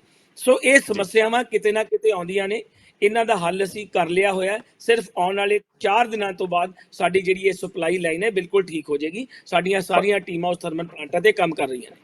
ਵੈਦ ਸਾਹਿਬ, ਗੱਲ ਇੱਕ ਹੋ ਰਿਹਾ ਕਿ ਕੇਜਰੀਵਾਲ ਸਾਹਿਬ ਉਹਨਾਂ ਨੇ ਦਿੱਲੀ ਦੇ ਵਿੱਚ ਬਿਜਲੀ ਬੜੀ ਸਸਤੀ ਦਿੱਤੀ ਹੈ, ਪਰ ਪੰਜਾਬ ਦੇ ਵਿੱਚ ਬਿਜਲੀ ਇੰਨੀ ਮਹਿੰਗੀ ਹੈ। ਕੀ ਕਾਰਨ ਹੈ, ਕੀ ਰੀਜ਼ਨ ਹੈ ਕਿ ਪੰਜਾਬ ਦਾ ਆਮ ਲੋਕ ਜਿਹੜਾ ਕਿ ਆਮ ਵਰਗ ਸੀ ਉਹਦੀ ਚੰਗੀ ਤਰ੍ਹਾਂ ਧੁਲਾਈ ਹੋ ਰਹੀ ਹੈ ਇਸ ਵਕਤ?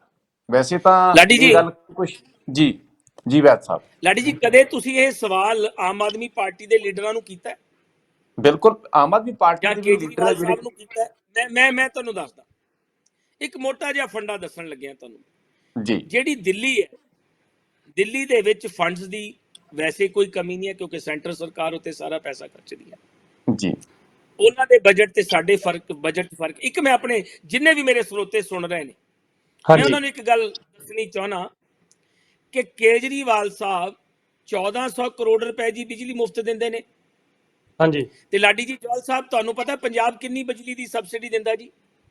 10,668 ਕਰੋੜ ਰੁਪਈਆ।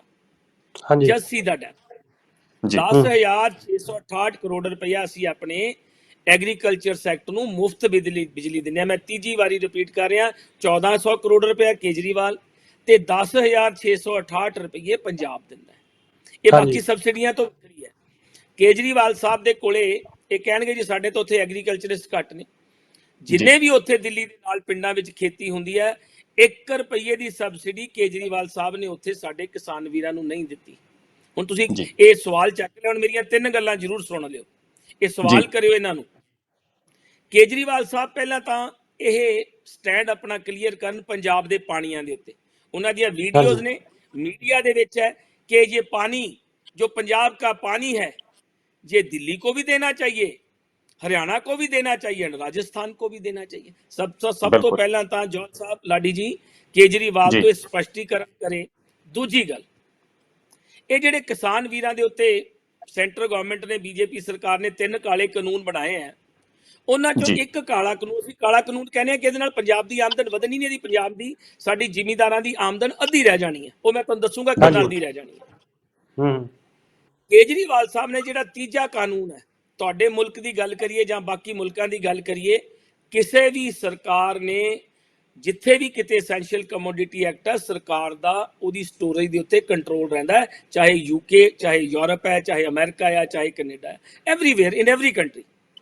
लेकिन मोदी साहब ने एसेंशियल कमोडिटी एक्ट बनाता, बिल्कुल फ्री हैंड देता टू द कॉरपोरेटर कि चाहे वो ਲੱਖਾਂ टन भंडार कर लैन, उन्हां दे उत्ते कोई रोक टोक नहीं। मैं पुछदा केजरीवाल साहब नूं, एडी किड्डी समस्या सी, केजरीवाल साहब ने एसेंशियल कमोडिटी एक्ट मेरा ख्याल 26 दसंबर, डेट शायद मैनू फर्क लैन 23 ਜਾਂ 26 दसंबर 2020 ਨੂੰ एक लागू कर दिता। सारे हिंदुस्तान दी स्टेटां ने तो लागू नहीं किया, लेकिन केजरीवाल साहब ने लागू कर दिता। एक होर बहुत वड्डी मार जिहड़ी अजकल चल रही है, तुहाडे भी ध्यान च जौल साहब आई होएगी लाडी जी, पंजाब च थर्मल पावर है, बिजली दी सानू दिल्ली नालों ज्यादा लोड़ है। केजरीवाल साहब ने सुप्रीम कोर्ट विच रिट फाइल की कि पंजाब दे जिन्ने थर्मल प्लांट आ इन्हां नूं बंद किया जावे, ते क्योंकि दिल्ली च पोल्यूशन हुंदा। हुण लाडी जी मैनूं तुसीं दसो कि पंजाब दे लोग किते कमले ने? पंजाब दे लोग तां बहुत सियाणे ने, सुगड़ ने, मेहनती कश लोग ने। हुण इहने उत्थे अपनी कोई कसर नहीं छड्डी। पंजाब अगे बिजली संकट चों लंघ रिहा है, ਇਹਨੇ ਸਾਡੇ ਜੀ ਸਿਰ ਦੇ ਉੱਤੇ ਇੱਕ ਹੋਰ ਗੰਡਾਸਾ ਲਿਆ ਕੇ ਰੱਖ ਦਿੱਤਾ ਬਈ ਜੀ ਹੁਣ ਕਰੋ ਕੰਮ ਵੀ ਇਹ ਸਾਰੇ ਥਰਮਲ ਪਲਾਂਟ ਬੰਦ ਹੋ ਜਾਣ, ਪੰਜਾਬ ਦੇ ਵਿੱਚ ਬਿਜਲੀ ਗੁੱਲ ਹੋ ਜੇ, ਪੰਜਾਬ ਦੀ ਜਿਹੜੀ ਆ ਫਸਲ ਹੈ ਉਹ ਸਾਰੀ ਨਸ਼ਟ ਹੋ ਜੇ। ਇਹ ਕੇਜਰੀਵਾਲ ਸਾਹਿਬ ਨੇ ਸੁਪਰੀਮ ਕੋਰਟ 'ਚ ਰਿਟ ਪਾਈ। ਜਦੋਂ ਕੇਜਰੀਵਾਲ ਸਾਹਿਬ ਤੇ ਪ੍ਰੈਸ਼ਰ ਬਣਿਆ, ਇਹਨਾਂ ਨੇ ਕੱਲ ਉਹ ਰਿਟ ਵਾਪਸ ਲਈ ਹੈ। ਤੁਸੀਂ ਦੇਖੋ ਕਿਹੋ ਜਿਹਾ ਕੰਮ ਇਹ ਕਹਿੰਦਾ ਇੱਥੇ ਆ ਕੇ ਚੰਡੀਗੜ੍ਹ ਦੇ ਵਿੱਚ ਆ ਕੇ ਕਿ ਜੀ 300 ਯੂਨਿਟ ਫ੍ਰੀ ਬਿਜਲੀ ਦੇ ਦਊਂਗਾ ਜੇ ਤੁਸੀਂ ਕੇਜਰੀਵਾਲ ਦੀ ਸਰਕਾਰ ਬਣਾਓ। ਉਹ ਪੰਜਾਬ ਦੇ ਲੋਕ ਕਿਤੇ ਕਮਲੇ ਆ, ਉਹ 300 ਯੂਨਿਟ ਦੀ ਬਿਜਲੀ ਤੇ ਡੁੱਲ ਜਾਣਗੇ। 10,668 ਕਰੋੜ ਦੀ ਬਿਜਲੀ ਤਾਂ ਆਲਰੇਡੀ ਪੰਜਾਬ ਆਪਣੇ ਕਿਸਾਨ ਭਰਾਵਾਂ ਨੂੰ ਦੇ ਰਿਹਾ, ਫ੍ਰੀ ਦੇ ਰਿਹਾ। ਸੋ ਇਹੋ ਜਿਹੀਆਂ ਗੱਲਾਂ ਨੇ ਸਾਹਿਬ ਦੀਆਂ। ਹਾਂਜੀ, ਜਿਹੜੀਆਂ ਇਹ 300 ਯੂਨਿਟ ਫ੍ਰੀ ਦੇਣਾ ਜਾਂ ਅਸੀਂ 200 ਯੂਨਿਟ ਦੇਵਾਂਗੇ ਜਾਂ ਦੇ ਰਹੇ ਹਾਂ ਜਾਂ ਕਿਸਾਨਾਂ ਨੂੰ ਫ੍ਰੀ ਬਿਜਲੀ ਹੈ, ਕਿ ਇਹਦੇ ਨਾਲੋਂ ਇਹ ਨਹੀਂ ਕਿ ਫ੍ਰੀ ਬਿਜਲੀ ਨਾਲੋਂ ਅਸੀਂ ਨਹੀਂ ਕਹਿੰਦੇ ਕਿ ਫ੍ਰੀ ਬਿਜਲੀ ਦਿੱਤੀ ਜਾਵੇ। ਮੈਂ ਕਹਿੰਦਾ ਕਿ ਜਿੱਦਾਂ ਮੈਂ ਹੁਣ ਤਕਰੀਬਨ ਪੰਜਾਬ ਦੇ ਵਿੱਚ ਜਿੱਥੋਂ ਤੱਕ ਮੇਰੀ ਇਨਫੋਰਮੇਸ਼ਨ ਹੈ, ਨੀਅਰਲੀ 12 ਰੁਪਏ ਯੂਨਿਟ ਬਿਜਲੀ ਜਾ ਚੁੱਕੀ ਆ। ਫ੍ਰੀ ਦੇਣ ਨਾਲ ਲੋਕਾਂ ਨੂੰ ਉਹੀ ਬਿਜਲੀ ਤੁਸੀਂ 3-4 ਰੁਪਏ ਯੂਨਿਟ ਦੇ ਦਿਓ, ਉਹ ਸਾਰਿਆਂ ਦਾ ਭਲਾ ਨਹੀਂ ਹੋ ਜਾਊਗਾ। ਤੇ ਦੂਸਰੀ ਗੱਲ ਜਿਹੜੀ ਤੁਸੀਂ ਇੱਕ ਪਹਿਲਾਂ, ਹਾਂਜੀ ਇੱਕ ਮਿੰਟ ਜੀ ਮਾਫ ਕਰੋ, ਪਹਿਲਾਂ ਜਿਹੜੀ ਤੁਸੀਂ ਗੱਲ ਕੀਤੀ ਸੀ ਜੀ ਕਿ ਅਕਾਲੀ ਦਲ ਨੇ ਸਮਝੌਤੇ ਕੀਤੇ ਸੁਖਬੀਰ ਸਿੰਘ ਬਾਦਲ ਹੋਣੀ ਬਿਜਲੀ ਕੰਪਨੀਆਂ ਦੇ ਨਾਲ, ਪਰ ਉਹਦੇ ਵਿੱਚ ਵੀ ਸਮਝੌਤਿਆਂ ਦੇ ਵਿੱਚ ਵੀ ਦੇਖਿਆ ਜਾਵੇ ਕਿ ਉਹ ਸਟੈਂਡਰਡ ਪੈਸਾ ਜਿਹੜਾ ਪੰਜਾਬ ਸਰਕਾਰ ਕੰਪਨੀਆਂ ਨੂੰ ਦੇ ਰਹੀ ਆ। ਪਰ ਜਦੋਂ ਜੇ ਉਹਦੇ ਵਿੱਚ ਵੀ ਤੁਸੀਂ ਇਹ ਵੀ ਗੱਲ ਕੀਤੀ ਸੀ ਕਿ ਵਿਧਾਨ ਸਭਾ ਦੇ ਵਿੱਚ ਆਪਾਂ ਮਤਾ ਪਾ ਕੇ ਕਾਨੂੰਨ ਕੈਂਸਲ ਨਹੀਂ ਕਰ ਸਕਦੇ, ਜਿਹੜੇ ਕੰਟਰੈਕਟ ਹੋ ਗਿਆ ਉਹਨੂੰ ਕੈਂਸਲ ਨਹੀਂ ਕਰ ਸਕਦੇ ਕੰਟਰੈਕਟ ਨੂੰ। ਪਰ ਸਰਕਾਰ ਆਉਣ ਵੇਲੇ ਤੇ ਇਹ ਕਿਹਾ ਗਿਆ ਸੀ ਨਾ ਕਿ ਪਹਿਲੀ ਜਦੋਂ ਕੈਬਨਿਟ ਦੀ ਮੀਟਿੰਗ ਹੋਊਗੀ ਤੇ ਸਾਰੇ ਜਿਹੜੇ ਬਿਜਲੀ ਕੰਟਰੈਕਟ ਰੱਦ ਕੀਤੇ ਜਾਣਗੇ, ਜਿਹਨਾਂ ਦੀ ਸਮੀਖਿਆ ਕੀਤੀ ਜਾਊਗੀ। ਉਹੋ ਜਿਹਾ ਵੀ ਨਹੀਂ ਕੁਝ ਹੋ ਸਕਿਆ ਤੇ ਨਾਲ ਦੀ ਨਾਲ ਫਿਰ ਜਿਹੜਾ ਨਾ ਸਸਤੀ ਬਿਜਲੀ ਮਿਲ ਸਕੀ ਹੈ ਤੇ ਸਰਕਾਰ ਨੇ ਵਾਅਦਾ ਕੀਤਾ ਸੀ ਪਰ ਉਹ ਪੂਰਾ ਨਹੀਂ ਕਰ ਸਕੇ। ਇਹ ਕੰਪੈਰੀਜ਼ਨ ਜਿਹੜਾ ਆਪਾਂ ਕੇਜਰੀਵਾਲ ਸਾਹਿਬ ਦਾ, ਇਹ ਕੋਈ ਸ਼ੱਕ ਨਹੀਂ ਜੌਲ ਸਾਹਿਬ ਇਸ ਤਰ੍ਹਾਂ ਨਹੀਂ ਹੈ। ਇਹ ਜਿਹੜੇ ਕੰਟਰੈਕਟ ਸੀਗੇ ਇਹਨਾਂ ਦੀ ਸਮੀਖਿਆ ਬਕਾਇਦਾ ਕੀਤੀ ਗਈ ਹੈ, ਬਕਾਇਦਾ ਇਹਦੇ ਬਾਰੇ ਡਿਸਕਸ ਹੋਇਆ, ਸਾਡੇ ਐਡਵੋਕੇਟ ਜਨਰਲ ਨਾਲ ਵੀ ਡਿਸਕਸ ਹੋਇਆ, ਐਡਵੋਕੇਟਸ ਨਾਲ ਵੀ ਡਿਸਕਸ ਹੋਇਆ। ਇਹ ਅਸੀਂ ਕੰਟਰੈਕਟ ਨਹੀਂ ਸੀ ਖਤਮ ਕਰਦੇ। ਜੇ ਅਸੀਂ ਕੰਟਰੈਕਟ ਖਤਮ ਕਰਦੇ ਸੀ ਤਾਂ ਕੋਰਟ ਵਿੱਚ ਉਹਨਾਂ ਨੇ ਸਟੇ ਲੈ ਲੈਣਾ ਸੀ, ਸਾਡੇ ਵਾਸਤੇ ਇੱਕ ਹੋਰ ਸਰਕਾਰ ਵਾਸਤੇ ਇੱਕ ਬਹੁਤ ਵੱਡੀ ਮੁਸੀਬਤ ਆ ਜਾਣੀ ਸੀ। ਜਿਹੜੀ ਤੁਸੀਂ 12 ਰੁਪਏ ਯੂਨਿਟ ਦੀ ਗੱਲ ਕਰਦੇ ਹੋ, ਜਿਹੜਾ ਇੰਡਸਟਰੀਅਲ ਸੈਕਟਰ ਹੈ ਉਹਨੂੰ ਅਸੀਂ 5 ਰੁਪਏ ਜਾਂ 26 ਪੈਸੇ ਯੂਨਿਟ ਦੇ ਰਹੇ ਹਾਂ। ਇਸ ਤਰ੍ਹਾਂ ਨਹੀਂ ਕਿ 12 ਰੁਪਏ ਦੇ ਰਹੇ ਹਾਂ। ਇਹ 12 ਰੁਪਏ ਵਾਲੀ figure we have to check. ਜਿੱਥੋਂ ਤੱਕ ਇਹ ਜਿਹੜੇ ਪੀਪੀਏ ਦੇ ਜਿੰਨੇ ਵੀ ਇਸ ਕੰਟਰੈਕਟ ਸੀਗੇ, ਮੈਂ ਤਦੇ ਤੁਹਾਨੂੰ 100% ਤੁਹਾਡੇ ਕੋਲ ਇਹਦੀ ਕਾਪੀ ਹੋਏਗੀ, ਤੁਸੀਂ ਇਹਦੀ ਸਟੱਡੀ ਵੀ ਕੀਤੀ ਹੋਏਗੀ। ਇਹਨੇ ਸਾਡੀ ਸਰਕਾਰ ਨੂੰ ਬਹੁਤ ਡਾਊਨ ਕੀਤਾ ਆ ਫਾਈਨੈਂਸ਼ੀਅਲੀ। ਹਾਂਜੀ, ਇੱਕ ਤਾਂ ਮਾਰ ਇਹ ਪੈ ਗਈ। ਇੱਕ ਮਾਰ ਸਾਨੂੰ ਜਦੋਂ ਅਕਾਲੀ ਸਰਕਾਰ ਜਾਣ ਲੱਗੀ ਹੈ, 15 ਮਾਰਚ ਨੂੰ ਅਸੀਂ ਟੇਕ ਓਵਰ, 2 ਮਾਰਚ ਨੂੰ 31,000 ਕਰੋੜ ਰੁਪਏ ਦਾ ਜਿਹੜਾ ਸੀਗਾ ਉਹ ਆਪਣੀ ਸ਼੍ਰੋਮਣੀ ਅਕਾਲੀ ਦਲ ਦੀ ਸਰਕਾਰ ਸਾਡੇ ਉੱਤੇ ਇੱਕ ਹੋਰ ਬੋਝ ਪਾ ਗਈ ਸੀ। ਸੋ ਅਸੀਂ ਤਾਂ 4 ਸਾਲ ਇੱਕ ਕੋਵਿਡ ਵਿੱਚ ਆ ਗਿਆ। ਮੈਂ ਤੁਹਾਡੇ ਨਾਲ, ਤੁਸੀਂ ਮੈਨੂੰ ਟੌਪਿਕ ਦੇ ਦੇਣਾ ਇਕਨੋਮਿਕਸ ਦੇ ਉੱਪਰ ਵੀ, ਇਕਨੋਮੀ ਦੇ ਉੱਪਰ ਵੀ, we can discuss in hours. ਮੈਂ ਤੁਹਾਨੂੰ ਬਕਾਇਦਾ ਫੈਕਟਸ ਐਂਡ ਫਿਗਰ ਦੇ ਕੇ ਦੱਸੂਗਾ ਕਿ ਕਾਂਗਰਸ ਸਰਕਾਰ ਨੇ, ਇਹ ਨਾ ਸੋਚੋ ਕਿ ਮੈਂ ਕਾਂਗਰਸ ਦਾ ਐਮਐਲਏ ਹਾਂ, ਬਹੁਤ ਵਧੀਆ ਕੰਮ ਕੀਤਾ ਕੈਪਟਨ ਅਮਰਿੰਦਰ ਸਿੰਘ ਨੇ ਹਰ ਸੈਕਟਰ ਦੇ ਵਿੱਚ, ਹਰ ਸੈਕਟਰ 'ਚ ਵਧੀਆ ਕੰਮ ਹੋਇਆ। ਲੇਕਿਨ ਦੇਖੋ, ਘਰ ਤਾਂ ਤੁਹਾਡਾ ਜੇ ਡਰਾਇੰਗ ਰੂਮ ਖੂਬਸੂਰਤ ਬਣਨਾ ਤਾਂ ਪੈਸਿਆਂ ਨਾਲ ਬਣਨਾ। ਜੇ ਤੁਹਾਡੇ ਘਰੇ ਕੱਪੜੇ ਵਾਲਾ ਸੋਫਾ ਆਉਣਾ ਤਾਂ ਮਾਤੜ ਦੇ ਆਉਣਾ। ਜੇ ਇੰਗਲੈਂਡ ਦੇ ਲੋਕਾਂ ਦੇ ਘਰਾਂ ਦੇ ਵਿੱਚ ਸੋਫੇ ਆਉਣੇ ਆ, ਉਹ ਪਿਓਰ ਲੈਦਰ ਦੇ ਆਉਣੇ ਆ। ਉਹ ਪਿਓਰ ਲੈਦਰ ਦੇ ਇਸ ਕਰਕੇ ਆਉਣੇ ਆ ਕਿਉਂਕਿ ਤੁਹਾਡੇ ਕੋਲ ਪੈਸੇ ਵਾਲੇ ਆ। ਬਟ ਜਿੱਥੋਂ ਤੱਕ ਮੈਨੇਜਮੈਂਟ ਦਾ ਸਵਾਲ ਹੈ, ਬਜਟ ਦਾ ਸਵਾਲ ਹੈ, ਕਾਂਗਰਸ ਸਰਕਾਰ ਨੇ ਬਹੁਤ ਅੱਛਾ ਬਜਟ ਮੈਨੇਜ ਕੀਤਾ ਹੈ। ਵੈਦ ਸਾਹਿਬ, ਗੱਲ ਇਹ ਆ ਵੀ ਜਦੋਂ ਕੈਪਟਨ ਅਮਰਿੰਦਰ ਸਿੰਘ ਉਹਨਾਂ ਨੇ ਚੋਣ ਮੈਨੀਫੈਸਟੋ ਵਿੱਚ ਵਾਅਦੇ ਜ਼ਰੂਰ ਕੀਤੇ, ਤਲਵੰਡੀ ਸਾਬੋ ਵਿਖੇ ਉਹਨਾਂ ਨੇ ਗੁਟਕਾ ਸਾਹਿਬ ਫੜ ਕੇ ਚੋਣ ਮੈਨੀਫੈਸਟੋ ਚੋਣਾਂ ਦੇ ਮੌਕੇ ਜ਼ਰੂਰ ਇਹ ਗੱਲ ਜ਼ਰੂਰ ਆਖੀ ਕਿ ਪੰਜਾਬ ਦੇ ਵਿੱਚੋਂ ਬਿਲਕੁਲ ਨਸ਼ਾ ਮੁਕਤ ਕੀਤਾ ਜਾਵੇਗਾ 4 ਹਫ਼ਤਿਆਂ ਦੇ ਵਿੱਚ। ਹਾਲਾਂਕਿ ਪੰਜਾਬ ਦੇ ਵਿੱਚ ਤਕਰੀਬਨ ਨਸ਼ਾ ਮੁਕਤ ਨਹੀਂ, ਨਸ਼ੇ ਨੂੰ ਠੱਲ ਜ਼ਰੂਰ ਪਈ ਹੈ ਪਰ ਬਹੁਤੀ ਨਹੀਂ, ਥੋੜੀ। ਪਿਛਲੇ ਕੁਝ ਸਮੇਂ ਮੈਂ ਪਿੱਛੇ ਥੋੜੀ ਜਿਹੀ ਝਾਤੀ ਮਾਰਾਂ ਕਿ ਰਾਜਪੁਰਾ ਦੇ ਪਟਿਆਲਾ ਦੇ ਵਿੱਚ ਵੀ ਇੱਕ ਦੀ ਸ਼ਰਾਬ ਦੀ ਨਜਾਇਜ਼ ਫੈਕਟਰੀ ਜਾਂ ਤਰਨਤਾਰਨ ਵਿੱਚ ਕਾਫੀ ਜਿਹੜੇ ਕਿ ਇਨੋਸੈਂਟ ਲੋਕ ਮਾਰੇ ਗਏ। ਉਹਦੇ ਵਿੱਚ ਇਹ ਹੈ ਵੀ ਮਾੜੀ ਸ਼ਰਾਬ, ਪਰ ਪੰਜਾਬ ਦੇ ਵਿੱਚ ਹੋਇਆ ਤਾਂ ਪੰਜਾਬ ਦੇ ਵਿੱਚ ਨਾ ਹੋਇਆ ਵੀ ਕਾਂਗਰਸ ਸਰਕਾਰ ਦੇ, ਉਹਦੇ ਵਿੱਚ ਜ਼ਰੂਰ ਹੈ ਕਿ ਇਹ ਇਨੋਸੈਂਟ ਲੋਕ ਮਾਰੇ ਗਏ। ਉਹ ਬਹੁਤ ਮੰਦਭਾਗੀ ਘਟਨਾ ਹੋਈ ਜੀ। ਵੈਦ ਸਾਹਿਬ, ਉਹਦੇ ਬਾਰੇ ਤੁਸੀਂ ਕੀ ਕਹਿਣਾ ਚਾਹੋਗੇ? ਲਾਡੀ ਜੀ ਦੇਖੋ, ਵਰਲਡ ਦੀ ਗੱਲ ਦੱਸ ਰਿਹਾ, ਤੁਹਾਨੂੰ ਵੀ ਪਤਾ ਹੈ, ਤੁਹਾਡੇ ਵੀ ਇੱਥੇ ਤੁਹਾਡੇ ਮੁਲਕ ਵਿੱਚ ਵੀ ਚੋਰੀਆਂ ਹੁੰਦੀਆਂ ਨੇ, ਮਰਡਰਸ ਹੁੰਦੇ ਨੇ, ਡਾਕੇ ਪੈਂਦੇ ਨੇ ਜੀ। ਨਸ਼ਿਆਂ ਦੀ ਗੱਲ ਕਰ ਲਈਏ, ਵਰਲਡ ਵਾਈਡ ਨਸ਼ੇ ਚੱਲਦੇ ਨੇ। ਮੈਂ ਇਹਨੂੰ ਗੱਲ ਨੂੰ ਜਸਟੀਫਾਈ ਨਹੀਂ ਕਰਦਾ, ਮੈਂ ਤਾਂ ਤੁਹਾਨੂੰ ਜਿਹੜੀ ਤੁਸੀਂ ਗੁਟਕਾ ਸਾਹਿਬ ਦੀ ਸਹੁੰ ਦੀ ਗੱਲ ਕੀਤੀ, ਮੈਂ ਉਹਦੇ ਸੰਦਰਭ 'ਚ ਤੁਹਾਨੂੰ ਇਹ ਗੱਲ ਦੱਸਣ ਲੱਗਿਆ ਕਿ ਕੈਪਟਨ ਅਮਰਿੰਦਰ ਸਿੰਘ ਹੋਰਾਂ ਨੇ ਬਿਲਕੁਲ ਗੁਟਕਾ ਸਾਹਿਬ ਦੀ ਸਹੁੰ ਖਾਧੀ ਹੈ। ਕਿ ਮੈਂ ਹਾਂਜੀ ਜਿਹੜਾ ਚਿੱਟੇ ਦਾ ਲੱਕ ਤੋੜ ਦੂੰਗਾ, ਇਹਦੇ 'ਚ ਕੋਈ ਦੋ ਜੀ ਰਾਮਾ ਨਹੀਂ। ਸਦੀਆਂ ਤੋਂ ਜਿਹੜੇ ਦੂਜੇ ਨਸ਼ੇ ਹੈ ਉਹ ਵੀ ਚੱਲਦੇ ਰਹੇ ਨੇ। ਮੈਂ ਫਿਰ ਇੱਕ ਵਾਰੀ ਮੈਂ ਦਰਸ਼ਕਾਂ ਨੂੰ ਬੇਨਤੀ ਕਰੂੰਗਾ ਕਿ ਮੈਂ ਕਿਸੇ ਨਸ਼ੇ ਨੂੰ ਸਪੋਰਟ ਨਹੀਂ ਕਰਦਾ, ਕਿਉਂਕਿ ਸਾਡੇ ਪਰਿਵਾਰਾਂ 'ਚ ਕੋਈ ਨਸ਼ਾ ਹੁੰਦਾ ਨਹੀਂ ਹੈ। ਜੀ ਹੂੰ ਇਹ ਜਿਹੜੇ ਚਿੱਟਾ ਸੀਗਾ, ਜਿਹੜੀ ਸਿੰਥੈਟਿਕ ਡਰੱਗ ਸੀ, ਇਹਨੇ ਪੰਜਾਬ ਦਾ ਬਹੁਤ ਨੁਕਸਾਨ ਕੀਤਾ। ਸਾਨੂੰ ਦੁੱਖ ਹੈ, ਮੈਂ ਇਹ ਨਹੀਂ ਕਹਿੰਦਾ ਕਿ ਸ਼੍ਰੋਮਣੀ ਅਕਾਲੀ ਦਲ ਦੇ ਲੀਡਰ ਨੇ ਸਾਰੇ ਮਾੜੇ ਕੰਮ ਕੀਤੇ, ਨਾਟ ਐਟ ਆਲ, ਲੇਕਿਨ ਨਸ਼ਿਆਂ ਦੇ ਉੱਤੇ ਜਿਹੜਾ ਚਿੱਟੇ ਦਾ ਜਿੰਨਾ ਵੀ ਪਸਾਰਾ ਹੋਇਆ ਉਹ ਸਾਰਾ ਸ਼੍ਰੋਮਣੀ ਅਕਾਲੀ ਦਲ ਦੀ ਸਰਕਾਰ ਵੇਲੇ ਫੈਲਿਆ। ਕੈਪਟਨ ਅਮਰਿੰਦਰ ਸਿੰਘ ਨੇ ਸਹੁੰ ਖਾਦੀ ਕਿ ਮੈਂ ਇਹਦਾ ਲੱਕ ਤੋੜੂੰਗਾ, ਲੱਕ ਵਾਕਈ ਸੀ ਚਿੱਟੇ ਦਾ ਤੋੜਿਆ। ਮੈਂ ਦਾਅਵੇ ਨਾਲ ਕਹਿਣਾ 100% ਬਿਲਕੁਲ ਨਹੀਂ ਹੋਇਆ ਮੈਂ ਕਹੀਏ, ਲੇਕਿਨ 90-95% ਇਸ ਚਿੱਟੇ ਦੀ ਸਪਲਾਈ ਨੂੰ ਅਸੀਂ ਬਿਲਕੁਲ ਬੰਦ ਕੀਤਾ ਆ। ਇਹ ਫੈਕਟ ਹੈ, ਤੁਸੀਂ ਕਿਤੇ ਵੈਰੀਫਾਈ ਕਰ ਲਓ। ਲੇਕਿਨ ਫਿਰ ਵੀ ਮਾੜਾ ਮੋਟਾ ਜਿਹੜੇ ਅੱਜ ਮੈਂ ਪੜ੍ਹ ਰਿਹਾ ਸੀਗਾ, ਸੈਂਟਰ ਸਰਕਾਰ ਦਾ 2500 ਕਰੋੜ ਰੁਪਏ ਦੀ ਹੀਰੋਇਨ ਅੱਜ ਫਿਰ ਬਰਾਮਦ ਹੋਈ ਹੈ। ਇਹ ਹਾਂਜੀ ਜਿਹੜਾ ਅਫਗਾਨਿਸਤਾਨ ਜਾਂ ਦੂਜੇ ਜਿੰਨੇ ਵੀ ਮੁਲਕ ਨੇ, ਉਹ ਜਿਹੜੀ ਇੱਕ ਲਾਈਨ ਹੈ ਜਿੱਥੋਂ ਇਹ ਸਾਰੀ ਸਪਲਾਈ ਆਉਂਦੀ ਹੈ, ਉਹਦੇ ਵਾਸਤੇ ਬਹੁਤ ਚੈਕਸ ਐਂਡ ਬੈਲੈਂਸਸ ਹੈ। ਅਸੀਂ ਇਹਦੇ ਉੱਤੇ ਸਪੈਸ਼ਲ STF ਬਣਾਈ ਹੈ, ਜਿਹਦੇ ਬੜਾ ਵਧੀਆ ਅਫਸਰ ਹਰਪ੍ਰੀਤ ਸਿੰਘ ਸਿੱਧੂ ਲਾਇਆ ਹੈ। ਇਹਦੇ ਉੱਤੇ ਹਾਂਜੀ ਬਹੁਤ ਅੱਛਾ ਕੰਮ ਹੋਇਆ। ਮੈਂ ਐਡਮਿਟ ਕਰਦਾ ਕਿ 100% ਨਹੀਂ ਹੋ ਸਕਦਾ, ਉਹ ਕਿਤੇ ਵੀ ਨਹੀਂ ਹੋਇਆ। ਮੈਨੂੰ ਹਾਂਜੀ ਫਿਰ ਤੁਸੀਂ ਕਹੋਗੇ ਸ਼ਰਮ ਨਾਲ, ਕਈ ਵਾਰੀ ਸ਼ਰਮ ਮਹਿਸੂਸ ਹੁੰਦੀ ਹੈ। ਕੈਨੇਡਾ ਦੇ ਵਿੱਚ ਤੁਸੀਂ ਦੇਖੋ ਪਿਛਲੇ 15 ਦਿਨਾਂ ਦੇ ਵਿੱਚ ਕਿੰਨੇ ਹਜ਼ਾਰ ਕਰੋੜ ਰੁਪਏ ਦੀ ਜਿਹੜੀ ਸਮਗਲਿੰਗ ਇਹਦੀ ਸੀਗੀ, ਉਹ ਕੈਨੇਡੀਅਨ ਗਵਰਨਮੈਂਟ ਨੇ ਫੜੀ ਹੈ।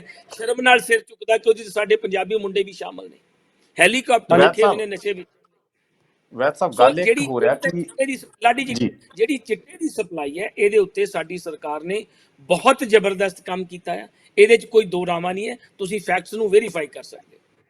ਜੀ ਜੀ ਵੈਦ ਸਾਹਿਬ ਗੱਲ ਇੱਕ ਆ ਕਿ ਪਿਛਲੇ ਦਿਨੀ ਮੈਂ ਵੇਖ ਰਿਹਾ ਸੀ, ਸੁਣ ਵੀ ਰਿਹਾ ਸੀ, ਕਿਸੇ ਪੰਜਾਬ ਕਾਂਗਰਸ ਦੇ ਨੇਤਾ ਸੀ, ਉਸਨੇ ਜ਼ਰੂਰ ਇਹ ਗੱਲ ਸੋਸ਼ਲ ਮੀਡੀਆ ਤੇ ਵੀ ਟੈਲੀਵਿਜ਼ਨ ਤੇ ਵੀ ਆਮ ਇਹ ਗੱਲ ਕਹੀ ਕਿ ਪੰਜਾਬ ਦੇ ਵਿੱਚ 2012 ਤੋਂ ਲੈ ਕੇ 2017 ਦੇ ਵਿੱਚ ਤਕਰੀਬਨ ਕੋਈ 150 ਕਰੋੜ ਖਰਚਾ, ਉਸ ਤੋਂ ਬਾਅਦ ਦੇ ਵਿੱਚ 125 ਕਰੋੜ ਹੁਣ ਵੀ ਹੋ ਗਿਆ। ਹਾਲਾਂਕਿ ਮੈਂ ਇਹ ਗੱਲ ਕਹਾਂ ਕਿ ਪੰਜਾਬ ਨੂੰ ਆਮਦਨ ਵੀ ਬਹੁਤ ਜ਼ਿਆਦਾ ਐਕਸਾਈਜ਼ ਤੋਂ, ਰੈਵਨਿਊ ਡਿਪਾਰਟਮੈਂਟ ਤੋਂ ਜਾਂ ਮਾਈਨਿੰਗ ਤੋਂ, ਪਰ ਇਹ ਦਿਨ ਦਿਨ ਵੱਧ ਰਿਹਾ ਕਰਜ਼ਾ ਲੈ ਕੇ ਸਾਡੀਆਂ ਸਰਕਾਰਾਂ ਕਰਜ਼ਾ ਮੋੜ ਰਹੀਆਂ। ਆਖਰ ਕਰਜ਼ਾ ਕਦੋਂ ਤੱਕ ਪੰਜਾਬ ਲਾਉਂਦਾ ਰਹੇਗਾ? ਇਹ ਕਰਜ਼ਾ ਕਾਹਦੇ ਨਾਲ ਇੰਨਾ ਹੋ ਗਿਆ ਫਿਰ ਵੀ? ਪਰ ਮੈਨੂੰ ਅਜੇ ਤੱਕ ਸਾਡੇ ਕੋਲ ਅੰਕੜੇ ਜ਼ਰੂਰ ਹੈ ਨਹੀਂ, ਪਰ ਮੈਂ ਚਾਹੁੰਦਾ ਕਿ ਤੁਸੀਂ ਆਪਣੀ ਜ਼ਬਾਨੀ ਦੱਸੋ, ਕਿਉਂਕਿ ਬਹੁਤ ਵਧੀਆ ਹੋਵੇਗਾ, ਵੇਖਣ ਵਾਲੇ ਦਰਸ਼ਕ ਇਹ ਗੱਲ ਉਹਨਾਂ ਨੂੰ ਪਤਾ ਜ਼ਰੂਰ ਲੱਗੇਗਾ ਕਿ ਪੰਜਾਬ ਸਰਕਾਰ ਇਸ ਵਕਤ, ਜੇ ਅਸੀਂ ਬਲੇਮ ਕਰ ਰਹੇ ਹਾਂ ਕਿ ਅਕਾਲੀ ਗਵਰਨਮੈਂਟ ਦੇ ਹੁੰਦੇ ਇੰਨਾ ਕਰਜ਼ਾ ਜ਼ਰੂਰ ਹੋਇਆ, ਪਰ ਕਾਂਗਰਸ ਦੇ ਹੁੰਦਿਆਂ ਵੀ ਥੋੜਾ ਬਹੁਤਾ ਕਰਜ਼ੇ ਦੀ ਜਿਹੜੀ ਕਿ ਬਿਲਕੁਲ ਲਾਡੀ ਜੀ, ਤਾਂ ਬਿਲਕੁਲ ਲਾਡੀ ਜੀ, ਡੈਫਿਸਿਟ ਫਾਈਨਾਂਸਿੰਗ ਇੱਕ ਟਰਮ ਹੈ ਸਾਡੇ ਬਜਟ ਦੇ ਵਿੱਚ ਜੀ। 1 ਲੱਖ ਕੋਈ ਤਕਰੀਬਨ 125 ਕਰੋੜ ਨਹੀਂ ਲਾਡੀ ਜੀ, 1 ਲੱਖ ਕੋਈ 78,000 ਕਰੋੜ ਰੁਪਇਆ ਸ਼੍ਰੋਮਣੀ ਅਕਾਲੀ ਦਲ ਸਾਡੇ ਸਿਰ ਕਰਜ਼ਾ ਛੱਡ ਕੇ ਗਿਆ। 2 ਮਾਰਚ 2017 ਨੂੰ 31,000 ਕਰੋੜ ਰੁਪਏ ਦਾ ਕਰਜ਼ਾ ਸਾਡੇ ਸਿਰ ਹੋ ਚੜਿਆ। ਦੇਖੋ, ਮੈਂ ਇਹ ਕਿਸੇ ਵੀ ਗੱਲ ਨੂੰ ਜਸਟੀਫਾਈ ਨਹੀਂ ਕਰਦਾ। ਪੰਜਾਬ ਸਾਡਾ ਆਪਣਾ ਪੰਜਾਬ ਹੈ, ਤੁਹਾਡਾ ਪੰਜਾਬ ਹੈ, ਲੇਕਿਨ ਪੰਜਾਬ ਦੇ ਵਿੱਚ ਆਮਦਨ ਨਹੀਂ ਵੱਧ ਪਾਈ। ਸਾਡੀ ਇੰਡਸਟਰੀ ਜਿੰਨੀ ਕੁ ਲੱਗਣੀ ਚਾਹੀਦੀ ਸੀ ਉਨੀ ਨਹੀਂ ਲੱਗ ਪਾਈ। ਜਿੱਦਣ ਦੇ ਮੋਦੀ ਸਾਹਿਬ ਆਏ ਨੇ 2014 ਦੇ, ਉਦੋਂ ਤਾਂ ਸਰਦਾਰ ਸੁਖਬੀਰ ਸਿੰਘ ਬਾਦਲ, ਸਰਦਾਰ ਪ੍ਰਕਾਸ਼ ਸਿੰਘ ਬਾਦਲ ਦੀ ਹੋਈ ਸਰਕਾਰ ਸੀ। ਉਦੋਂ ਦੀ ਜਿਹੜੀ ਸਾਡੀ ਹਿੰਦੁਸਤਾਨ ਦੀ ਇਕਨੋਮੀ ਹੈ ਅੱਜ ਤੱਕ ਟਰੈਸ਼ ਕਰ ਰਹੀ ਹੈ। ਮੈਂ ਕੱਲ ਹੀ ਦੇਖ ਰਿਹਾ ਸੀਗਾ ਕਿ ਰੂਪੀਜ਼ ਅਗੇਂਸਟ ਪਾਉਂਡ, ਤੁਹਾਡੇ ਮੇਰੇ ਖਿਆਲ ਅੱਜ ਦਾ ਜਿਹੜਾ ਰੇਟ ਆ ਸ਼ਾਇਦ ਹਾਈਐਸਟ ਰੇਟ ਆ ਸਿੰਸ 47, 104 ਰੁਪਏ 1 ਪਾਉਂਡ ਮਗਰ ਰੇਟ ਹੋ ਗਿਆ। ਹਾਂਜੀ, ਤੇ ਤਕਰੀਬਨ ਮੇਰਾ ਖਿਆਲ ਹੈ 83 ਰੁਪੀਜ਼ ਡਾਲਰ ਦੇ ਅਗੇਂਸਟ ਹੋ ਗਿਆ।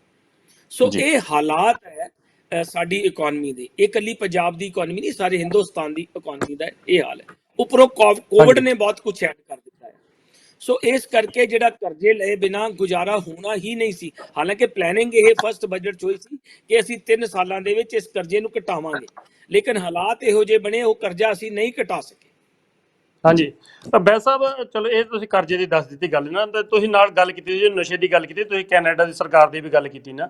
ਇਹਦੇ ਵਿੱਚ ਹੁਣ ਮੈਂ ਇੱਥੇ ਇੱਕ ਤੁਹਾਨੂੰ ਦੱਸ ਦੇਵਾਂ ਕਿ ਆਪਣੇ ਜੇ ਓਲੰਪਿਕ ਹੋ ਰਹੀਆਂ ਜੀ 23 ਜੁਲਾਈ ਤੋਂ ਲੈ ਕੇ 8 ਅਗਸਤ ਤੱਕ ਟੋਕੀਓ ਦੇ ਵਿੱਚ ਓਲੰਪਿਕ ਹੋ ਰਹੀ ਆ ਜਾਪਾਨ। ਹਾਂਜੀ ਹਾਂਜੀ ਹਾਂਜੀ, ਉੱਥੇ ਟੋਕੀਓ ਜਾਪਾਨ ਦੇ ਵਿੱਚ 올림픽 ਹੋ ਰਹੀਆਂ ਜੀ। ਤੇ ਕੈਨੇਡਾ ਦੇ ਵਿੱਚੋਂ ਜਿਹੜੀ ਟੀਮ ਜਾ ਰਹੀ ਹੈ ਉਹਦੇ ਵਿੱਚੋਂ ਸਰੀ ਤੋਂ ਇੱਕ ਪੰਜਾਬੀ ਮੁੰਡਾ ਜਾ ਰਿਹਾ ਉਹਦੇ ਵਿੱਚ ਰੈਸਲਿੰਗ ਦੇ ਵਿੱਚ, ਅਮਰ ਢੇਸੀ ਉਹਦਾ ਨਾਂ। ਪਰ ਪੰਜਾਬ ਦੇ ਵਿੱਚ ਇੰਡੀਆ ਦੇ ਵਿੱਚੋਂ 8 ਪਲੇਅਰ ਜਾ ਰਹੇ ਆ ਉਹਦੇ ਵਿੱਚ 올림픽 ਦੇ ਵਿੱਚ, ਤੇ ਇੱਕ ਵੀ ਪਲੇਅਰ ਪੰਜਾਬੀ ਹੈ ਨਹੀਂਗਾ ਉਹਦੇ ਵਿੱਚੋਂ ਜੀ। ਤੇ ਇਹ ਕੀ ਲੱਗਦਾ ਕਿ ਜਿਹੜੀਆਂ ਸਰਕਾਰਾਂ ਦੀਆਂ ਪਾਲਿਸੀਆਂ ਸੀ ਖੇਡਾਂ ਵੱਲ ਪੰਜਾਬੀ ਕਿਉਂ ਨਹੀਂ ਉਤਸ਼ਾਹਿਤ ਹੋ ਰਿਹਾ? ਪੰਜਾਬੀ ਨੌਜਵਾਨ ਹੋਰ ਪਾਸੇ ਨੂੰ ਤਾਂ ਜਾ ਰਿਹਾ, ਭਾਵੇਂ ਕਿਸੇ ਕੋਈ ਵੀ ਪਾਰਟੀ ਹੋਵੇ। ਜਦੋਂ ਸਿਆਸੀ ਰੈਲੀਆਂ ਹੁੰਦੀਆਂ ਉਦੋਂ ਆਪਣੇ ਕੋਲੋਂ ਖਰਚਾ ਕਰਕੇ ਜਾਂਦੇ ਆ ਜਿਹੜੇ ਨੌਜਵਾਨ ਆ, ਜਾਂ ਫਿਰ ਬਾਹਰ ਨੂੰ ਭੱਜਦੇ ਆ। ਉਹ ਖੇਡਾਂ ਵੱਲ ਕਿਉਂ ਨਹੀਂ ਜਾ ਰਹੇ? ਕੋਈ ਸਰਕਾਰ ਦੀ ਜਾਂ ਕਿ ਜਿਹੜੇ ਪਹਿਲਾਂ ਆਏ ਸੀ ਸਰਕਾਰਾਂ ਨੇ ਕਿੰਨੇ ਉਹਨਾਂ ਨੂੰ ਇਨਾਮ ਵਜੋਂ ਮੁਆਵਜ਼ਾ ਦਿੱਤਾ ਜਿਹੜਾ ਲੋਕਾਂ ਦਾ ਜਿਹੜਾ ਉਤਸ਼ਾਹ ਇਧਰ ਵੱਲ ਵੱਧ ਸਕੇ ਜੀ? ਜੋਲ ਸਾਹਿਬ, ਜਿੱਥੋਂ ਤੱਕ ਮੁਆਵਜ਼ੇ ਦਾ ਜਾਂ ਨੌਕਰੀਆਂ ਦੇਣ ਦਾ ਸੰਬੰਧ ਉਹ ਤੋਂ ਬਹੁਤ ਕੀਤਾ, ਲੇਕਿਨ ਮੈਂ ਇੱਥੇ ਕੈਮਰੇ ਦੇ ਉੱਤੇ ਐਡਮਿਟ ਕਰੂੰਗਾ ਕਿ ਇਹਦੇ ਵਾਸਤੇ ਇੱਕ ਫੈਕਟਰ ਨਹੀਂ ਹੈ, ਦੇਰ ਆਰ ਸੋ ਮੈਨੀ ਫੈਕਟਰ ਜਿਹਦੇ ਕਰਕੇ ਸਾਡਾ, ਜਦ ਕਿ ਜਿਹੜੀ ਪੰਜਾਬ ਦੀ ਕੰਟਰੀਬਿਊਸ਼ਨ ਹੁੰਦੀ ਸੀ ਸਪੋਰਟਸ ਦੇ ਵਿੱਚ ਉਹ ਬਹੁਤ ਜ਼ਿਆਦਾ ਸੀ, ਬਹੁਤ ਜ਼ਿਆਦਾ ਕੰਟਰੀਬਿਊਸ਼ਨ ਸੀ। ਲੇਕਿਨ ਇਹਦੇ ਪਿੱਛੇ ਸਾਡਾ ਜਿਹੜਾ ਨੌਜਵਾਨਾਂ ਪਛੜਿਆ, ਇਹਦੇ ਵਿੱਚ ਸਰਕਾਰਾਂ ਵੀ ਉਨੀਆਂ ਕੁ ਦੋਸ਼ੀ ਨੇ ਜਿੰਨੀਆਂ ਸਾਡੇ ਆਮ ਜਿਹੜੇ ਸਾਡੇ ਲੋਕ ਵੀ ਦੋਸ਼ੀ ਨੇ। ਇਸ ਕਰਕੇ ਜਿਹੜੀ ਸਾਡੀ ਪਨੀਰੀ ਸੀ, ਮੈਂ ਸਕੂਲ 'ਚ ਪੜ੍ਹਿਆ, ਤੁਸੀਂ ਵੀ ਸਕੂਲ 'ਚ ਪੜ੍ਹੇ ਹੋ, ਕਾਲਜ 'ਚ ਪੜ੍ਹੇ ਹੋ, ਜਿਹੜੀ ਪਨੀਰੀ ਅੱਗੇ ਸਕੂਲਾਂ 'ਚ ਤਿਆਰ ਹੁੰਦੀ ਸੀ ਉਹ ਤਿਆਰ ਕਰਨ 'ਚ ਅਸੀਂ ਫੇਲ ਹੋਏ ਆ। ਮੈਂ ਤੁਹਾਡੇ ਨਾਲ 100% ਇਹ ਐਡਮਿਟ ਕਰਦਾ। ਜਿੱਥੋਂ ਤੱਕ ਨੌਕਰੀਆਂ ਦੇਣ ਦਾ ਸੰਬੰਧ ਹੈ ਸਪੋਰਟਸ ਨੂੰ, ਸਪੋਰਟਸਮੈਨ ਐਂਡ ਵਿਮਨ ਨੂੰ, ਜਿੱਥੋਂ ਤੱਕ ਉਹਨਾਂ ਨੂੰ ਮੁਆਵਜ਼ਾ ਦੇਣ ਦਾ ਸੰਬੰਧ ਹੈ, ਉਹਦੇ ਵਾਸਤੇ ਕੋਈ ਕਮੀ ਨਹੀਂ ਰਹੀ ਹੈ। ਸਾਡਾ 올림픽ੀਅਨ ਜਦੋਂ ਇੱਕ 올림픽 ਦਾ ਮੈਡਲ ਆਉਂਦਾ 2-2 ਕਰੋੜ ਰੁਪਇਆ ਉਹਨਾਂ ਨੂੰ ਆਫਰ ਕੀਤਾ ਜਾਂਦਾ, DSP ਦੀ ਪੋਸਟ ਆਫਰ ਕੀਤੀ ਜਾਂਦੀ ਹੈ, ਫਲੈਟਸ ਆਫਰ ਕੀਤੇ ਜਾਂਦੇ ਹੈ। ਬਟ ਮੈਨੂੰ ਆਪ ਨੂੰ ਇਹ ਮਹਿਸੂਸ ਹੁੰਦਾ ਕਿ ਸਾਡਾ ਜਿਹੜਾ ਪੰਜਾਬ ਹੈ ਉਹ ਤਰੱਕੀ ਵੱਲ ਨੂੰ ਜਿੰਨਾ ਕੁ ਜਾਣਾ ਚਾਹੀਦਾ ਸੀ ਉਹਨਾਂ ਨਹੀਂ ਗਿਆ। ਇਹ ਤੁਹਾਨੂੰ ਸਾਰਿਆਂ ਨੂੰ ਪਤਾ ਹੈ। ਇਹਦੇ ਇਕੱਲੇ ਇੱਕ ਹਾਲਾਤ ਨਹੀਂ। ਮੈਂ ਜੇ ਤੁਸੀਂ ਕਹੋਗੇ ਫਿਰ ਇਹ ਗੱਲ ਮੈਨੂੰ ਕਰਨੀ ਸ਼ਾਇਦ ਚੰਗੀ ਲੱਗੂ ਕਿ ਨਹੀਂ ਲੱਗੂਗੀ। ਮੈਂ ਅਕਸਰ ਇਹ ਸਟੇਜਾਂ ਤੇ ਵੀ ਗੱਲ ਕਰਦਾ, not being Congress MLA, being ex bureaucrat and ਕਿਸੇ ਟਾਈਮ ਮੈਂ ਵੀ ਸਟੂਡੈਂਟ ਸੀ, ਯੂਨੀਵਰਸਿਟੀ 'ਚ ਪੜ੍ਹੇ। ਸ਼੍ਰੋਮਣੀ ਅਕਾਲੀ ਦਲ ਦੀ ਮੈਨੂੰ ਇਹ ਜ਼ਿਕਰ ਇਸ ਕਰਕੇ ਕਰਨਾ ਪੈਂਦਾ, ਅੱਜ ਵੀ ਮੈਂ ਇੱਕ ਫੰਕਸ਼ਨ 'ਚ ਇਹ ਗੱਲ ਡਿਸਕਸ ਕਰਕੇ ਆਇਆ ਸ਼੍ਰੋਮਣੀ ਅਕਾਲੀ ਦਲ ਦੇ ਲੀਡਰਸ ਨੂੰ, ਕਿ 1966 ਤੋਂ ਲੈ ਕੇ, ਲੰਬੀ ਡਿਬੇਟ ਆ ਬਹੁਤ ਜ਼ਿਆਦਾ, 1966 ਤੋਂ ਲੈ ਕੇ ਅੱਜ ਤੱਕ ਕਹਿ ਲਓ, ਉਹ ਇੱਕ ਮੇਰਾ ਖਿਆਲ ਇਹਦੀ ਗੁਰਦਾਸ ਮਾਨ ਦੀ ਗਾਣਾ ਕੀ ਖੱਟਿਆ ਮੈਂ ਤੇਰੀ ਹੀਰ ਬਣ ਕੇ, ਉਹ ਮੈਂ ਕਹਿੰਦਾ ਉਹਨਾਂ ਕੀ ਖੱਟਿਆ ਮੈਂ ਤੇਰਾ ਵੀਰ ਬਣ ਕੇ। ਮੇਰਾ ਕਹਿਣ ਤੋਂ ਪਰਪਸ ਕਿ ਕੀ ਖੱਟਿਆ ਸ਼੍ਰੋਮਣੀ ਅਕਾਲੀ ਦਲ ਨੇ? ਇੰਨੀਆਂ ਐਜੀਟੇਸ਼ਨਾਂ ਚਲਾਈਆਂ, ਆਨੰਦਪੁਰ ਸਾਹਿਬ ਰੈਜ਼ੋਲੂਸ਼ਨ ਆ ਗਿਆ, ਆਨੰਦਪੁਰ ਸਾਹਿਬ ਦਾ ਰੈਜ਼ੋਲੂਸ਼ਨ ਲਿਆਂਦਾ, ਉਸ ਤੋਂ ਬਾਅਦ 78 ਵਾਲਾ ਕਾਂਡ ਹੋ ਗਿਆ, ਉਸ ਤੋਂ ਬਾਅਦ 84 ਵਾਲਾ ਹਰਮੰਦਰ ਸਾਹਿਬ ਤੇ ਅਟੈਕ ਹੋ ਗਿਆ, ਮਿਸਿਸ ਇੰਦਰਾ ਗਾਂਧੀ ਦੀ ਕਿਲਿੰਗ ਹੋ ਗਈ, ਉਸ ਤੋਂ ਬਾਅਦ ਸਾਡੇ 5000 ਪਰਿਵਾਰ ਮਾਰੇ ਗਏ। ਅੱਜ ਵੀ ਰੋਣਾ ਆਉਂਦਾ ਜੋਲ ਸਾਹਿਬ ਉਹਨਾਂ ਪਰਿਵਾਰਾਂ ਦੀ। ਜਦੋਂ ਮੈਂ SDM ਸੀ ਮੈਂ ਉਹਨਾਂ ਪਰਿਵਾਰਾਂ ਦੀ ਇੰਟਰਵਿਊ ਕੀਤੀ ਜਿਹੜੇ ਸਾਡੇ ਦਿੱਲੀ 'ਚ ਮਾਰੇ ਗਏ, ਠੀਕ ਹੈ। ਉਸ ਤੋਂ ਬਾਅਦ ਅੱਤਵਾਦ ਆ ਗਿਆ। ਇਹਦੇ ਕਾਰਨਾਂ ਦੇ ਇਹ ਜਿਹੜੀਆਂ ਗੱਲਾਂ ਮੈਂ ਤੁਹਾਨੂੰ ਕਰ ਰਿਹਾ, ਕੀ ਖੱਟਿਆ? ਮੈਨੂੰ ਇੱਕ ਅਚੀਵਮੈਂਟ ਦੱਸ ਦੇਣੇ, ਇੰਨੀਆਂ ਵੱਡੀਆਂ ਵੱਡੀਆਂ ਐਜੀਟੇਸ਼ਨਾਂ ਚੱਲੀਆਂ, ਐਮਰਜੈਂਸੀ ਵੇਲੇ ਇੰਨੀਆਂ ਜੇਲ੍ਹਾਂ ਭਰੀਆਂ, ਇਹਦਾ ਰਿਜ਼ਲਟ ਕੀ ਨਿਕਲਿਆ? ਪੰਜਾਬ ਦਾ ਡਾਊਨਫਾਲ। ਉਹਦੇ 'ਚ ਅਸੀਂ ਸਾਰੇ ਜ਼ਿੰਮੇਵਾਰ ਹਾਂ, ਮੈਂ ਇਕੱਲੇ ਇੱਕ ਪਾਰਟੀਕੂਲਰ ਵਿਸ਼ੇਸ਼ ਵਿਅਕਤੀ ਨੂੰ ਜ਼ਿੰਮੇਵਾਰ ਨਹੀਂ ਠਹਿਰਾਉਂਦਾ। ਪਰ ਹੋਇਆ ਕੀ? ਰਿਜ਼ਲਟ ਕੁਝ ਵੀ ਨਹੀਂ ਨਿਕਲਿਆ। ਜਿਹੜੀ ਤੁਸੀਂ ਸਪੋਰਟਸ ਵਾਲੀ ਗੱਲ ਕਰਦੇ ਹੋ, ਉਹ ਹੌਲੀ ਹੌਲੀ ਸਾਰਾ ਸਿਸਟਮ ਹੀ ਪੰਜਾਬ ਦਾ ਜਿਹੜਾ ਸੀਗਾ ਉਹਨੇ ਸਾਡੀ ਜਵਾਨੀ, ਤੁਸੀਂ ਦੇਖੋ ਨਾ, ਅੱਤਵਾਦ ਦੇ ਵਿੱਚ ਜੋਲ ਸਾਹਿਬ 50,000 ਮੁੰਡਾ ਸਾਡਾ ਰੁੜ ਗਿਆ। ਲੇਕਿਨ ਅਸੀਂ ਸਾਰੇ ਜਣੇ ਆਪਣੀਆਂ ਮੌਜਾਂ ਕਰਦੇ ਰਹੇ। ਜੋਲ ਸਾਹਿਬ ਮੈਨੂੰ ਆਵਾਜ਼ ਨਹੀਂ ਆ ਰਹੀ ਤੁਹਾਡੀ? ਹੈਲੋ ਜੀ ਸਰ। ਹਾਂਜੀ, ਆ ਰਹੀ ਆਵਾਜ਼ ਜੀ? ਮੈਨੂੰ ਤੁਹਾਡੀ ਹੁਣ ਆ ਰਹੀ ਹੈ ਜੀ ਆਵਾਜ਼ ਤੁਹਾਡੀ। ਹਾਂਜੀ। ਤੇ ਮੈਂ ਕਿਹਾ ਤੁਸੀਂ ਜ਼ਮੀਨੀ ਪੱਧਰ ਤੇ ਕੰਮ ਕੀਤਾ, ਅਫਸਰ ਰਹੇ ਹੋ, ਤੁਸੀਂ ਲੋਕਾਂ ਦੇ ਵਿੱਚ ਵਿਚਰੇ ਹੋ। ਹੁਣ ਮੈਂ ਤੁਹਾਡੇ ਨਾਲ 2-3 ਸਵਾਲ ਇਕੱਠੇ ਇੱਕੋ ਵਾਰੀ ਕਰ ਦੇਣਾ ਜੀ, ਤੇ ਤੁਸੀਂ ਇੱਕੋ ਵਾਰੀ ਜਵਾਬ ਦੇ ਦੇਣੇ ਉਹਨਾਂ ਦੇ। ਪਹਿਲੀ ਗੱਲ ਤਾਂ ਜੀ, ਜਿਵੇਂ ਕਿ ਬਿਜਲੀ ਦੀ ਆਪਾਂ ਗੱਲ ਕੀਤੀ ਸੀ, ਪੰਜਾਬ ਸਰਕਾਰ ਨੇ ਪਿਛਲੇ 4 ਸਾਲਾਂ ਦੇ ਵਿੱਚ 3 ਸਾਲਾਂ ਦੇ ਵਿੱਚ 5 ਲੱਖ ਤੋਂ ਉੱਤੇ ਬਿਜਲੀ ਦਾ ਕਨੈਕਸ਼ਨ ਦਿੱਤਾ ਜੀ, ਜਿਹਦੇ ਵਿੱਚ ਕਮਰਸ਼ੀਅਲ ਵੀ ਸੀ, ਇੰਡਸਟਰੀਅਲ ਵੀ ਸੀ, ਹਰ ਇੱਕ ਤਰ੍ਹਾਂ ਦੇ ਖੇਤੀਬਾੜੀ ਸੈਕਟਰ ਦੇ ਨਾਲ ਵੀ ਜੁੜਿਆ ਸੀ। ਪਰ ਬਿਜਲੀ ਦੇ ਯੂਨਿਟ ਲਈ ਕੋਈ ਵਾਧੂ ਬਿਜਲੀ ਬਣਾਉਣ ਲਈ ਕੁਝ ਵਾਧੂ ਚੀਜ਼ ਨਹੀਂ ਕੀਤੀ ਗਈ। ਤੇ ਦੂਸਰੀ ਗੱਲ ਜਿਹੜੀ ਸੀ ਕਿ ਇਹਦੇ ਨਾਲ ਦਾ ਸਵਾਲ ਮੇਰਾ ਕਿ ਜੁੜਿਆ ਹੋਇਆ ਕਿ ਜਿਹੜੇ ਸਮਝੌਤੇ ਹੋਏ ਸੀ ਪਿਛਲੀ ਅਕਾਲੀ ਸਰਕਾਰ ਨੇ ਕੀਤੇ ਸੀ, ਕੰਪਨੀਆਂ ਨੂੰ ਤਾਂ ਪੈਸਾ ਮਿਲਣਾ ਹੀ ਮਿਲਣਾ ਜੀ, ਚਾਹੇ ਉਹ ਬਿਜਲੀ ਬਣਾਉਣ ਚਾਹੇ ਨਾ ਬਣਾਉਣ। ਤੇ ਸਰਕਾਰ ਨੂੰ ਚਾਹੀਦਾ ਨਹੀਂ ਸੀ ਕੰਪਨੀ ਦੇ ਉੱਤੇ, ਉਹਨਾਂ ਦੇ ਉੱਤੇ ਪ੍ਰੈਸ਼ਰ ਪਾਇਆ ਜਾਂਦਾ ਕਿ ਹੋਰ ਬਿਜਲੀ ਬਣਾਓ ਤੁਸੀਂ। ਦੂਸਰੀ ਨਾਲ ਦੀ ਨਾਲ ਇੱਕ ਬਿਜਲੀ ਦਾ ਹੋਰ ਸਵਾਲ ਹੈ ਜੀ ਕਿ ਜਦੋਂ ਥਰਮਲ ਪਲਾਂਟਾਂ ਦੇ ਵਿੱਚ ਪ੍ਰੋਬਲਮ ਆ ਜਾਂਦੀ ਹੈ, ਕੋਈ ਮਸ਼ੀਨ ਆ ਕੋਈ ਗੱਡੀ ਖਰਾਬ ਹੋ ਜਾਂਦੀ ਹੈ, ਚੱਲਦੀ ਚੀਜ਼ ਨੇ ਖਰਾਬ ਹੋਣਾ ਹੀ ਹੋਣਾ। ਤਾਂ ਆਮ ਲੋਕਾਂ ਨੇ ਤਾਂ ਚਾਬੀਆਂ ਪਾਨੇ ਚੱਕ ਕੇ ਘਰੋਂ ਜਾਣਾ ਨਹੀਂ ਜੀ ਕਿ ਅਸੀਂ ਪਲਾਂਟ ਠੀਕ ਕਰਾਈਏ। ਸਰਕਾਰ ਦੇ ਇੰਜੀਨੀਅਰਾਂ ਦੀ ਜ਼ਿੰਮੇਵਾਰੀ ਬਣਦੀ ਸੀ, ਉਹੀ ਜਵਾਬਦੇਹ ਬਣਦੇ ਕਿਉਂ ਇੰਨੇ ਚਿਰ ਪਲਾਂਟ ਬੰਦ ਰਹਿ ਜਾਂਦੇ ਆ ਜੀ।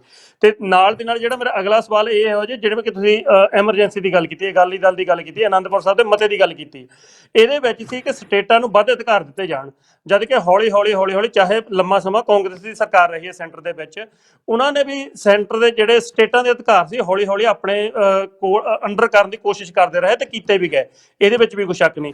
ਪਰ ਹੁਣ ਸਰਕਾਰ ਵੱਲੋਂ ਜਿਹੜੀ ਹੁਣ ਮੋਦੀ ਸਰਕਾਰ ਹੈ ਜੀ, ਇਸ ਵੇਲੇ ਚੱਲ ਰਹੀ ਭਾਜਪਾ ਦੀ ਸਰਕਾਰ ਹੈ, ਉਹਨਾਂ ਵੱਲੋਂ ਇੱਕ ਹੋਰ ਡਾਕਾ ਮਾਰਿਆ ਗਿਆ ਸਟੇਟ ਦੇ ਅਧਿਕਾਰਾਂ ਦੇ ਉੱਤੇ ਕਿ ਇੱਕ ਨਵਾਂ ਮੰਤਰਾਲਾ ਜਿਹੜਾ ਪਹਿਲਾਂ ਹੈ ਹੀ ਨਹੀਂ ਸੀ, ਸਹਿਕਾਰਤਾ ਮੰਤਰਾਲਾ ਲਿਆਂਦਾ ਗਿਆ। ਤੇ ਜਿਹਦੇ ਉੱਤੇ ਹੁਣ ਉਸ ਨੂੰ ਉਹ ਦੇ ਵੀ ਅਮਿਤ ਸ਼ਾਹ ਹੁਣਾਂ ਨੂੰ ਦਿੱਤਾ ਗਿਆ, ਜਿਹਨਾਂ ਕੋਲ ਪਹਿਲਾਂ ਕਈ ਮੰਤਰਾਲੇ ਤੇ ਹੋਮ ਮਿਨਿਸਟਰ ਵੀ ਹਨ। ਤੇ ਮੌਨਸੂਨ ਸੈਸ਼ਨ ਦੇ ਵਿੱਚ ਹੁਣ ਦੱਸਣਗੇ ਕਿ ਵੀ ਇਸ ਮੰਤਰਾਲੇ ਦੀ ਕੀ ਲੋੜ ਪੈ ਗਈ। ਸੋ ਤੁਸੀਂ ਹੁਣ ਇੱਥੇ ਮੇਰੇ ਸਾਰੇ ਸਵਾਲਾਂ ਦੇ ਇੱਕੋ ਵਾਰੀ ਤੁਸੀਂ ਜਵਾਬ ਦੇ ਦਿਓ, ਕਿਉਂਕਿ ਫਿਰ ਸਾਨੂੰ ਬਾਰ-ਬਾਰ ਤੁਹਾਨੂੰ ਟੋਕਣਾ ਨਾ ਪਵੇ ਜੀ। ਜੀ ਬਾਤ ਸਾਹਿਬ। ਜੋਲ ਸਾਹਿਬ ਤੁਸੀਂ ਸਵਾਲ ਹੀ ਇੰਨੇ ਕਹਿੰਦੇ ਮੈਨੂੰ ਯਾਦ, ਜੇ ਮੈਂ ਭੁੱਲ ਗਿਆ ਮੈਨੂੰ ਯਾਦ ਕਰਾ ਦਿਓ। ਠੀਕ ਹੈ ਜੀ।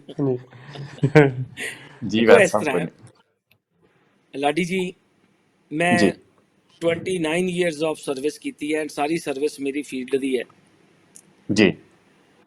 ਜਿਹੜੇ ਤੁਸੀਂ ਬਿਜਲੀ ਦੇ ਕੰਟਰੈਕਟ ਦੀ ਗੱਲ ਕਰਦੇ ਹੋ, ਇਹ ਤੁਹਾਨੂੰ ਮੈਂ ਪਹਿਲਾਂ ਵੀ ਦੱਸ ਚੁੱਕਿਆ ਕਿ ਅਸੀਂ ਵੀ ਸਰਕਾਰ ਨੂੰ ਇਹ ਕਹਿ ਰਹੇ ਹਾਂ ਕਿ ਜਿਨ੍ਹਾਂ ਆਫੀਸਰਸ ਨੇ ਇਹ ਸਾਰੇ ਕੰਟਰੈਕਟ ਕੀਤੇ ਨੇ ਉਹਨਾਂ ਦੀ ਵੀ ਜ਼ਿੰਮੇਵਾਰੀ ਨਾਲ ਫਿਕਸ ਕਰੋ।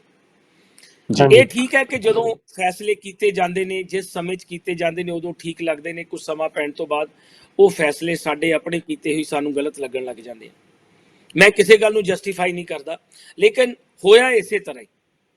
ਇਹ ਬਿਲਕੁਲ ਦਰੁਸਤ ਹੈ। ਲੋਕ ਸਾਡੇ ਤੋਂ ਸਵਾਲ ਇਹਦਾ ਜਵਾਬ ਮੰਗਦੇ ਨੇ ਕਿ ਤੁਸੀਂ ਇਹ ਕੰਟਰੈਕਟ ਕਿਉਂ ਨਹੀਂ ਤੋੜੇ। ਮੈਂ ਤੁਹਾਨੂੰ ਪਹਿਲਾਂ ਵੀ ਦੱਸਿਆ ਕਿ ਇਹਦੇ ਵਿੱਚ ਬਹੁਤ ਲੀਗਲ ਇਸ਼ੂਜ਼ ਸੀਗੇ। ਦੂਜੀ ਗੱਲ ਜਿਹੜੀ ਤੁਸੀਂ ਅਮਿਤ ਸ਼ਾਹ ਜੀ ਦੀ ਗੱਲ ਕੀਤੀ ਹੈ ਜਾਂ ਬੀਜੇਪੀ ਸਰਕਾਰ ਦੀ ਗੱਲ ਕੀਤੀ ਹੈ,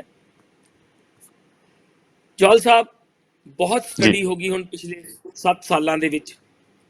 ਹਾਂਜੀ, ਚਾਹੇ ਮੈਂ ਹੁਣ ਕਿਹੜੀਆਂ ਗੱਲਾਂ ਦਾ ਜ਼ਿਕਰ ਕਰਾਂ, ਇੱਕੋ ਗੱਲ ਦਾ ਜ਼ਿਕਰ ਕਰ ਦਿੰਦਾ ਕਿ ਰਾਫੇਲ ਜਿਹੜਾ ਜਹਾਜ਼ ਦਾ ਫਰਾਂਸ ਨਾਲ ਜਿਹੜਾ ਸੌਦਾ ਹੋਇਆ ਸੀ, ਉਹਦੇ ਵਿੱਚ ਜੋ ਹਾਲਾਤ ਬਣੇ ਉਹ ਫਰਾਂਸ ਗਵਰਨਮੈਂਟ ਹੁਣ ਉਹਦੀ ਤਹਿਕੀਕਾਤ ਕਰ ਰਹੀ ਹੈ, ਉਹ ਸਾਰਾ ਕੁਝ ਸਾਹਮਣੇ ਆ ਜਾਊਗਾ। ਜਿਹੜਾ ਅਮਿਤ ਸ਼ਾਹ ਜੀ ਨੇ ਡਿਪਾਰਟਮੈਂਟ ਲਿਆ, ਹਾਂਜੀ, ਮੈਨੂੰ ਤਾਂ ਆਪ ਨਹੀਂ ਸਮਝ ਲੱਗੀ ਕਿ ਇਹ ਉਸ ਡਿਪਾਰਟਮੈਂਟ ਦੇ ਵਿੱਚ ਨਵਾਂ ਕੀ ਕਰਨਗੇ, ਜਦ ਕਿ ਜਿਹੜੀ ਤੁਸੀਂ ਇਹ ਪਹਿਲਾਂ ਮੇਰੇ ਨਾਲ ਗੱਲ ਕੀਤੀ ਹੈ ਕਿ ਜਿਹੜੀ 1973 ਦਾ ਜਿਹੜਾ ਮੈਂ ਜ਼ਿਕਰ ਕੀਤਾ ਸੀ ਵੱਧ ਅਧਿਕਾਰਾਂ ਦਾ ਸਟੇਟਾਂ ਨੂੰ, ਉਹ ਨਹੀਂ ਹੋ ਪਾਇਆ। ਮੈਂ ਇੱਕ ਗੱਲ ਤੁਹਾਨੂੰ ਕਾਂਗਰਸ ਦੀ ਦੱਸਣੀ ਚਾਹੁੰਦਾ, ਚਾਹੇ ਉਹ ਡਾਕਟਰ ਮਨਮੋਹਨ ਸਿੰਘ ਦੀ ਸਰਕਾਰ ਸੀ, ਚਾਹੇ ਉਹ ਰਾਜੀਵ ਗਾਂਧੀ ਦੀ ਸਰਕਾਰ ਸੀ, ਚਾਹੇ ਹੋਰ ਕਾਂਗਰਸ ਸਰਕਾਰ ਸੀ, ਸੈਂਟਰ ਸਟੇਟ ਰਿਲੇਸ਼ਨ ਹਮੇਸ਼ਾ ਬਹੁਤ ਵਧੀਆ ਰਹੇ। ਕਿਤੇ ਨਾ ਕਿਤੇ ਕੁਛ ਨਾ ਕੁਛ ਇੰਟਰਸਟ ਕਲੈਸ਼ ਹੋਇਆ, ਲੇਕਿਨ ਜਿੱਦਣ ਦੀ ਬੀਜੇਪੀ ਸਰਕਾਰ ਬਣੀ ਹੈ ਉਸ ਦਿਨ ਦੀ ਇਹਨਾਂ ਨੇ ਸਾਰਾ ਕੁਝ, ਕਿਉਂਕਿ ਮੋਦੀ ਸਾਹਿਬ ਬਾਰੇ ਤੁਹਾਨੂੰ ਵਰਲਡ ਨੂੰ ਪਤਾ ਲੱਗ ਗਿਆ ਕਿ ਕਿਹੜੇ ਵਿਸ਼ਵ ਗੁਰੂ ਦੀਆਂ ਇਹ ਗੱਲਾਂ ਕਰਦੇ ਨੇ, ਠੀਕ ਹੈ, ਉਹ ਸਾਰਾ ਕੁਝ ਇਹਨਾਂ ਦਾ ਮੈਨੇਜਡ ਹੈ। ਉਹਦੇ ਵਿੱਚ ਇਹਨਾਂ ਨੇ ਜਿਹੜਾ ਆ ਪਾਰਟਿਕੂਲਰ ਜਿਹੜੇ 3 ਐਕਟ ਲੈ ਕੇ ਆਂਦੇ ਇਹਨਾਂ ਨੇ, ਜਿਹੜਾ ਫਾਰਮਰਸ ਪ੍ਰੋਡਿਊਸ ਐਕਟ ਹੈ, ਐਸੈਂਸ਼ੀਅਲ ਕਮੋਡਿਟੀ ਐਕਟ ਹੈ। ਹੁਣ ਐਗਰੀਕਲਚਰ ਜਿਹੜਾ ਹੈਗਾ ਪਿਓਰਲੀ ਸਟੇਟ ਸਬਜੈਕਟ ਹੈ, ਇਹਨਾਂ ਨੇ ਵਰਲਡ ਫਰੇਮ ਇਹ ਪਾ ਕੇ ਉਹਨੂੰ ਵੀ ਆਪਣੇ ਉਹਦੇ ਵਿੱਚ ਲੈਣ ਦੀ ਕੋਸ਼ਿਸ਼ ਕੀਤੀ ਹੈ। ਠੀਕ ਹੈ, ਸੁਪਰੀਮ ਕੋਰਟ ਨੇ ਫॉर ਦਾ ਟਾਈਮ ਬੀਇੰਗ ਉਹਨੂੰ ਡੈਫਰ ਕੀਤਾ ਹੋਇਆ, ਕਿਸਾਨ ਸਾਡੀ ਐਜੀਟੇਸ਼ਨ ਚੱਲ ਰਹੀ ਹੈ ਇੱਥੇ ਨਾਲ। ਇਹ ਤੁਹਾਡਾ ਸਵਾਲ ਤਾਂ ਨਹੀਂ ਸੀ, ਪਰ ਮੈਂ ਤੁਹਾਨੂੰ ਇੱਕ ਇੱਥੇ ਐਡ ਕਰਨਾ ਚਾਹੁੰਦਾ, ਜੋ ਅਸੀਂ ਐਕਸਪੈਕਟ ਕਰਦੇ ਹਾਂ ਕਿ ਆਉਣ ਵਾਲੇ ਜਿਹੜੀਆਂ ਸਾਡੀਆਂ ਫਸਲਾਂ ਨੇ, ਚਾਹੇ ਉਹ ਝੋਨੇ ਦੀ ਹੈ ਜਾਂ ਕਣਕ ਦੀ ਹੈ, ਉਹ ਸੈਂਟਰ ਸਰਕਾਰ ਨੇ ਨਹੀਂ ਚੱਕਣੀ। ਜਿੱਦਣ ਉਹਨਾਂ ਨੇ ਚੱਕਣੀ ਇਹ ਬੰਦ ਕਰ ਦਿੱਤੀ, ਟੋਟਲ ਸਾਨੂੰ 65,000 ਕਰੋੜ ਰੁਪਏ ਦਾ ਰੈਵਨਿਊ ਐਵਰੀ ਈਅਰ ਪੰਜਾਬ ਨੂੰ ਆਉਂਦਾ, ਸਾਡੇ ਕਿਸਾਨ ਭਰਾਵਾਂ ਦੀ ਜੇਬ 'ਚ ਜਾਂਦਾ। ਉਹ ਤੁਸੀਂ ਦੇਖੋ ਕਿ ਜਿੱਦਣ ਉਹ MSP ਟੁੱਟ ਗਈ, ਜਿੱਦਣ ਉਹ ਕਣਕ ਜਾਂ ਝੋਨਾ ਸਰਕਾਰ ਨੇ ਚੱਕਣਾ ਬੰਦ ਕਰ ਦਿੱਤਾ, ਉਸ ਦਿਨ ਜਿਹੜੀ ਸਾਡੀ ਕਣਕ ਅੱਜ 1900 88 ਰੁਪਏ ਦੀ ਜਾਂ 1988 ਰੁਪਏ ਦੀ ਝੋਨਾ ਤੇ ਕਣਕ ਵਿਕਦੀ ਹੈ। 200 ਮੇਰੇ ਖਿਆਲ 25 ਰੁਪਏ ਸ਼ਾਇਦ ਕਣਕ ਦਾ ਰੇਟ ਹੈ। ਸਾਡਾ ਜੀ ਇਹ ਝੋਨਾ ਤੇ ਕਣਕ 900 ਤੋਂ 1000 ਰੁਪਏ ਤੇ ਆ ਜਾਣੀ ਹੈ, 1100 ਰੁਪਏ ਤੇ ਹਾਂਜੀ 35,000 ਕਰੋੜ ਰੁਪਏ ਦਾ ਪਰ ਈਅਰ ਨੁਕਸਾਨ ਹੋ ਜਾਣਾ ਪੰਜਾਬ ਨੂੰ। ਸੋ ਐਡਾ ਹਾਂਜੀ ਵੱਡਾ ਲਾਸ ਆ। ਤਦੇ ਸਾਡੇ ਜਿਹੜੇ ਕਿਸਾਨ ਵੀਰ ਨੇ ਉੱਥੇ ਬੈਠੇ ਨੇ ਤੇ ਅਸੀਂ ਸਾਰੇ ਲੋਕ ਹੀ, ਸਾਰੇ ਪੰਜਾਬੀ ਲੱਗੇ ਹੋਏ ਆ ਕਿ ਜਿਹੜੀ ਸਾਡੀ ਕਿਸਾਨੀ ਹੈ ਇਹਨੂੰ ਬਚਾਇਆ ਜਾ ਸਕੇ। ਸੋ ਇਹੋ ਹਾਂਜੀ ਜਿਹੇ ਬੈਂਸ ਹਾਲਾਤ ਸਾਹਿਬ ਪੈਦਾ ਹੋਏ ਆ। ਹਾਂਜੀ ਸੋ ਇਸ ਕਰਕੇ ਜਿੱਥੋਂ ਤੱਕ ਫਿਰ ਮੈਂ ਆਪਣੀ ਪੁਰਾਣੀ ਗੱਲ ਤੇ ਆਉਣਾ ਕਿ ਜਿੱਥੋਂ ਤੱਕ ਸਾਡੀ ਸਰਕਾਰ ਦਾ ਸੰਬੰਧ ਹੈ, ਅਸੀਂ ਬਹੁਤ ਹਾਂਜੀ ਕੋਸ਼ਿਸ਼ ਕੀਤੀ ਹੈ ਕਿ ਜਿਹੜੀ ਸਾਡੀ ਜਿਹੜੀ ਪੰਜਾਬ ਦੀ ਜਿਹੜੀ ਡਿਵੈਲਪਮੈਂਟ ਦੀ ਗੱਡੀ ਹੈ ਇਹਨੂੰ ਪ੍ਰੋਪਰਲੀ ਤੇ ਲਿਆਂਦਾ ਜਾਏ। ਲੈ ਕੇ ਵੀ ਆਏ ਆ, ਕੁਝ ਕਮੀਆਂ ਹੈਗੀਆਂ ਨੇ, ਇਹਦੇ 'ਚ ਕੋਈ ਦੋ ਰਾਵਾਂ ਹਾਂਜੀ ਨਹੀਂ, ਠੀਕ ਉਹ ਹਾਂਜੀ ਕਮੀਆਂ ਅਸੀਂ ਬੈਂਸ ਪੂਰੀਆਂ ਸਾਹਿਬ ਕਰਾਂਗੇ। ਠੀਕ ਹੈ ਜੀ। ਹਾਂਜੀ ਇਹ ਤੇ ਤੁਸੀਂ ਸਪਸ਼ਟ ਕਰ ਦਿੱਤਾ, ਠੀਕ ਹੈ। ਪਰ ਹੁਣ ਜਿਹੜਾ ਅਗਲਾ ਇੱਕ ਬਹੁਤ ਅਹਿਮ ਸਵਾਲ ਹੋ ਰਿਹਾ ਇਹਦੇ ਨਾਲ ਹੀ ਜੁੜਦਾ ਜਾਂਦਾ ਜੀ, ਜਿਵੇਂ ਗੱਲ ਕੀਤੀ ਕਿ ਤੁਸੀਂ ਇੰਨੇ ਕਨੈਕਸ਼ਨ ਦਿੱਤੇ ਆ ਬਿਜਲੀ ਪਾਣੀ ਦੇ ਘਰਾਂ ਦੇ ਵਿੱਚ ਜਾਂ ਖੇਤੀਬਾੜੀ ਸੈਕਟਰ ਦੇ ਵਿੱਚ ਵੀ।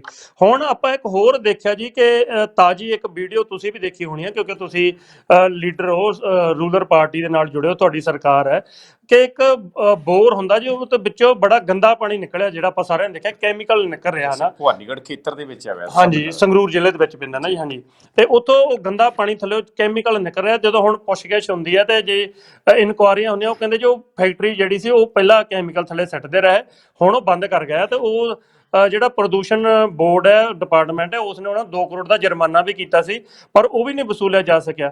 ਪਰ ਹੁਣ ਜੇ ਤਾਂ ਕਹਿੰਦੇ ਉਹੋ ਹੀ ਇੱਕ ਫੈਕਟਰੀ ਸੀ ਜਿਹਨੇ ਪਾਣੀ ਗੰਦਲਾ ਕੀਤਾ, ਧਰਤੀ ਦੇ ਥੱਲੇ ਗੰਦਾ ਪਾਣੀ ਸਿੱਟਿਆ, ਕੈਮੀਕਲ ਸਿੱਟਿਆ, ਪਰ ਫੈਕਟਰੀਆਂ ਦਾ ਅੱਜ ਤੱਕ ਲਗਾਤਾਰ ਕਹਿੰਦਾ ਕਿ ਪਾਣੀ ਨੂੰ ਗੰਦਲਾ ਕਰ ਰਹੀਆਂ। ਚਾਹੇ ਕੁਝ ਅੱਗੇ ਪਿੱਛੇ ਆਪਾਂ ਦੇਖਿਆ ਕਿ ਦਰਿਆਵਾਂ ਦੇ ਵਿੱਚ ਵੀ ਮਛਲੀਆਂ ਮਰ ਗਈਆਂ ਸੀ ਨਾ। ਤੇ ਕੀ ਸਰਕਾਰ ਜਿਹੜਾ ਪ੍ਰਦੂਸ਼ਣ ਬੋਰਡ ਆ ਉਹ ਇੱਕ ਕਹਿੰਦਾ ਕਿ ਚਿੱਟਾ ਹਾਥੀ ਆ, ਉਹ ਕਿਹੜੀਆਂ ਕਾਰਵਾਈਆਂ ਕਰ ਰਿਹਾ, ਕਿ ਕਿੰਨਾ ਕੁ ਜੁਰਮਾਨਾ ਹੁਣ ਤੱਕ ਉਹਨੇ ਫੈਕਟਰੀਆਂ ਤੋਂ ਵਸੂਲ ਲਿਆ ਜੀ ਜਿਹੜੇ ਪਾਣੀ ਗੰਦਾ ਕਰ ਰਹੀਆਂ? ਜੌਲ ਸਾਹਿਬ ਨੈਸ਼ਨਲ ਐਰੋਨੌਟਿਕ ਸਪੇਸ ਐਡਮਿਨਿਸਟ੍ਰੇਸ਼ਨ ਦੀ ਰਿਪੋਰਟ ਆ ਨਾਸਾ ਦੀ, ਤੇ ਹਾਂਜੀ ਜਿਹੜਾ ਸਾਡਾ central ground water resources department ਆ ਸਾਡਾ ਸੈਂਟਰ ਗਵਰਨਮੈਂਟ ਦਾ, ਇਹਨਾਂ ਦੀ ਹਾਂਜੀ ਰਿਪੋਰਟ ਹੈ 2009 ਦੀ। ਉਹ ਗੂਗਲ ਤੇ ਵੀ ਇਨਫੋਰਮੇਸ਼ਨ ਅਵੇਲੇਬਲ ਹੈ ਕਿ ਪੰਜਾਬ ਦੇ ਨੀਚੇ 3 ਸੋਮੇ ਆ ਪਾਣੀ ਦੇ। 2 ਹਾਂਜੀ ਸੋਮੇ ਆ ਜਿਹੜੇ ਉਹ 90% ਬਿਲਕੁਲ ਡਰਾਈ ਹੋ ਚੁੱਕੇ ਆ, ਤੇ ਜਿਹੜਾ 3rd ਹਾਂਜੀ ਸਾਡਾ ਸੋਮਾ ਆ ਉਹ ਵੀ ਪਾਣੀ ਦਾ ਸਾਡਾ ਬਹੁਤ ਡਰਾਈ ਹੋਣ ਵਾਸਤੇ ਜਾ ਰਿਹਾ। ਹਾਂਜੀ ਇੱਕ ਇਹ ਵੀ ਨਾਲ ਰਿਪੋਰਟ ਹੈ ਕਿ 2030 ਤੋਂ ਬਾਅਦ ਜੇ ਇਸੇ ਤਰ੍ਹਾਂ ਹੀ ਅਸੀਂ ਟਿਊਬਲ ਦੇ ਦੁਆਰਾ ਪਾਣੀ ਕੱਢਦੇ ਰਹੇ ਤੇ ਅਸੀਂ ਵਾਟਰ ਰੀਚਾਰਜਿੰਗ ਸਿਸਟਮ ਨੂੰ ਪ੍ਰੋਪਰ ਇੰਪਲੀਮੈਂਟ ਨਾ ਕਰ ਪਾਏ, ਤਾਂ ਜੇ ਤੁਹਾਡੀ ਜਾਣਕਾਰੀ ਹੋਵੇ, ਹੁਣ ਮੈਨੂੰ ਨਹੀਂ ਪਤਾ, ਤੁਹਾਡੀ ਬੈਕਗ੍ਰਾਉਂਡ ਦਾ ਪੰਜਾਬ ਦੇ ਵਿੱਚ ਪਤਾ ਕਰ ਲਿਓ, 1970 ਤੋਂ ਪਹਿਲਾਂ ਜਦੋਂ ਗ੍ਰੀਨ ਰੈਵੋਲੂਸ਼ਨ ਆਇਆ, ਨਹਿਰਾਂ ਦਾ ਪਸਾਰ ਹੋਇਆ, ਉਦੋਂ ਪੰਜਾਬ ਲੁਧਿਆਣੇ ਤੋਂ ਲੈ ਕੇ ਫਿਰੋਜ਼ਪੁਰ ਤੱਕ ਤੇ ਇਧਰੋਂ ਗੰਗਾ ਨਗਰ ਤੱਕ ਸਾਰਾ ਹੀ ਰੇਗਿਸਤਾਨ ਦਾ ਏਰੀਆ ਸੀ। ਇੱਥੇ ਸਿਰਫ 2 ਫਸਲਾਂ ਹੁੰਦੀਆਂ ਸੀ, ਮੂੰਗਫਲੀ ਤੇ ਆਪਣੇ ਛੋਲੇ, ਤੀਜੀ ਫਸਲ ਨਹੀਂ ਸੀ ਕੋਈ ਹੁੰਦੀ। ਸੋ ਜੇ ਇਹੀ ਸਿਸਟਮ ਸਾਡਾ ਚੱਲਦਾ ਰਿਹਾ ਤੇ 2030 ਤੋਂ ਬਾਅਦ ਪੰਜਾਬ ਦੇ ਵਿੱਚ ਖੇਤੀਬਾੜੀ ਆਉਣ ਵਾਲੇ 5-7 ਸਾਲਾਂ ਦੇ ਵਿੱਚ ਬਿਲਕੁਲ ਡਰਾਈ ਹੋ ਜਾਣੀ ਹੈ। ਮੈਂ ਪੰਜਾਬ ਵਿਧਾਨ ਸਭਾ ਦੇ ਵਿੱਚ, ਮੈਂ ਤੁਹਾਡਾ 1 ਮਿੰਟ ਲਵਾਂਗਾ, ਪੰਜਾਬ ਵਿਧਾਨ ਸਭਾ ਦੇ ਵਿੱਚ ਮੈਂ ਪਿਛਲੇ 4 ਸਾਲਾਂ ਦੇ ਵਿੱਚ ਇਸ ਇਸ਼ੂ ਤੇ ਬੜਾ ਕੰਮ ਕੀਤਾ ਹੈ। ਮੈਂ ਲਾਸਟ ਜਿਹੜੀ ਸਾਡੀ ਵਿਧਾਨ ਸਭਾ ਸੀ ਉਹਦੇ ਵਿੱਚ ਮੈਂ ਸਵਾਲ ਰੇਜ਼ ਕੀਤਾ ਸੀ ਬਹੁਤ ਜ਼ੋਰ ਦੇ ਕਿ ਇਸ ਇਸ਼ੂ ਨੂੰ ਟੇਕ ਅਪ ਕੀਤਾ ਜਾਏ।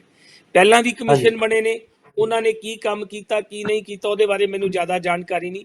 ਜਿਹੜਾ ਜੌਲ ਸਾਹਿਬ ਨੇ ਸਵਾਲ ਕੀਤਾ ਸੀ ਕਿ ਜਿਹੜਾ ਪੋਲਿਊਸ਼ਨ ਕੰਟਰੋਲ ਬੋਰਡ ਆ ਚਿੱਟਾ ਹਾਥੀ, ਨਹੀਂ ਜੌਲ ਸਾਹਿਬ ਚਿੱਟਾ ਹਾਥੀ ਨਹੀਂ ਹੈ, ਕੰਮ ਡਿਪਾਰਟਮੈਂਟ ਠੀਕ ਕਰ ਰਿਹਾ ਹੈ, ਲੇਕਿਨ ਜਿੰਨਾ ਕੁ ਰਿਕੁਆਇਰਡ ਆ ਉਹਦੇ ਮੁਤਾਬਕ ਅਸੀਂ ਹਾਲੇ ਉਹਨੇ ਕਾਬਲ ਨਹੀਂ ਹੋਏ।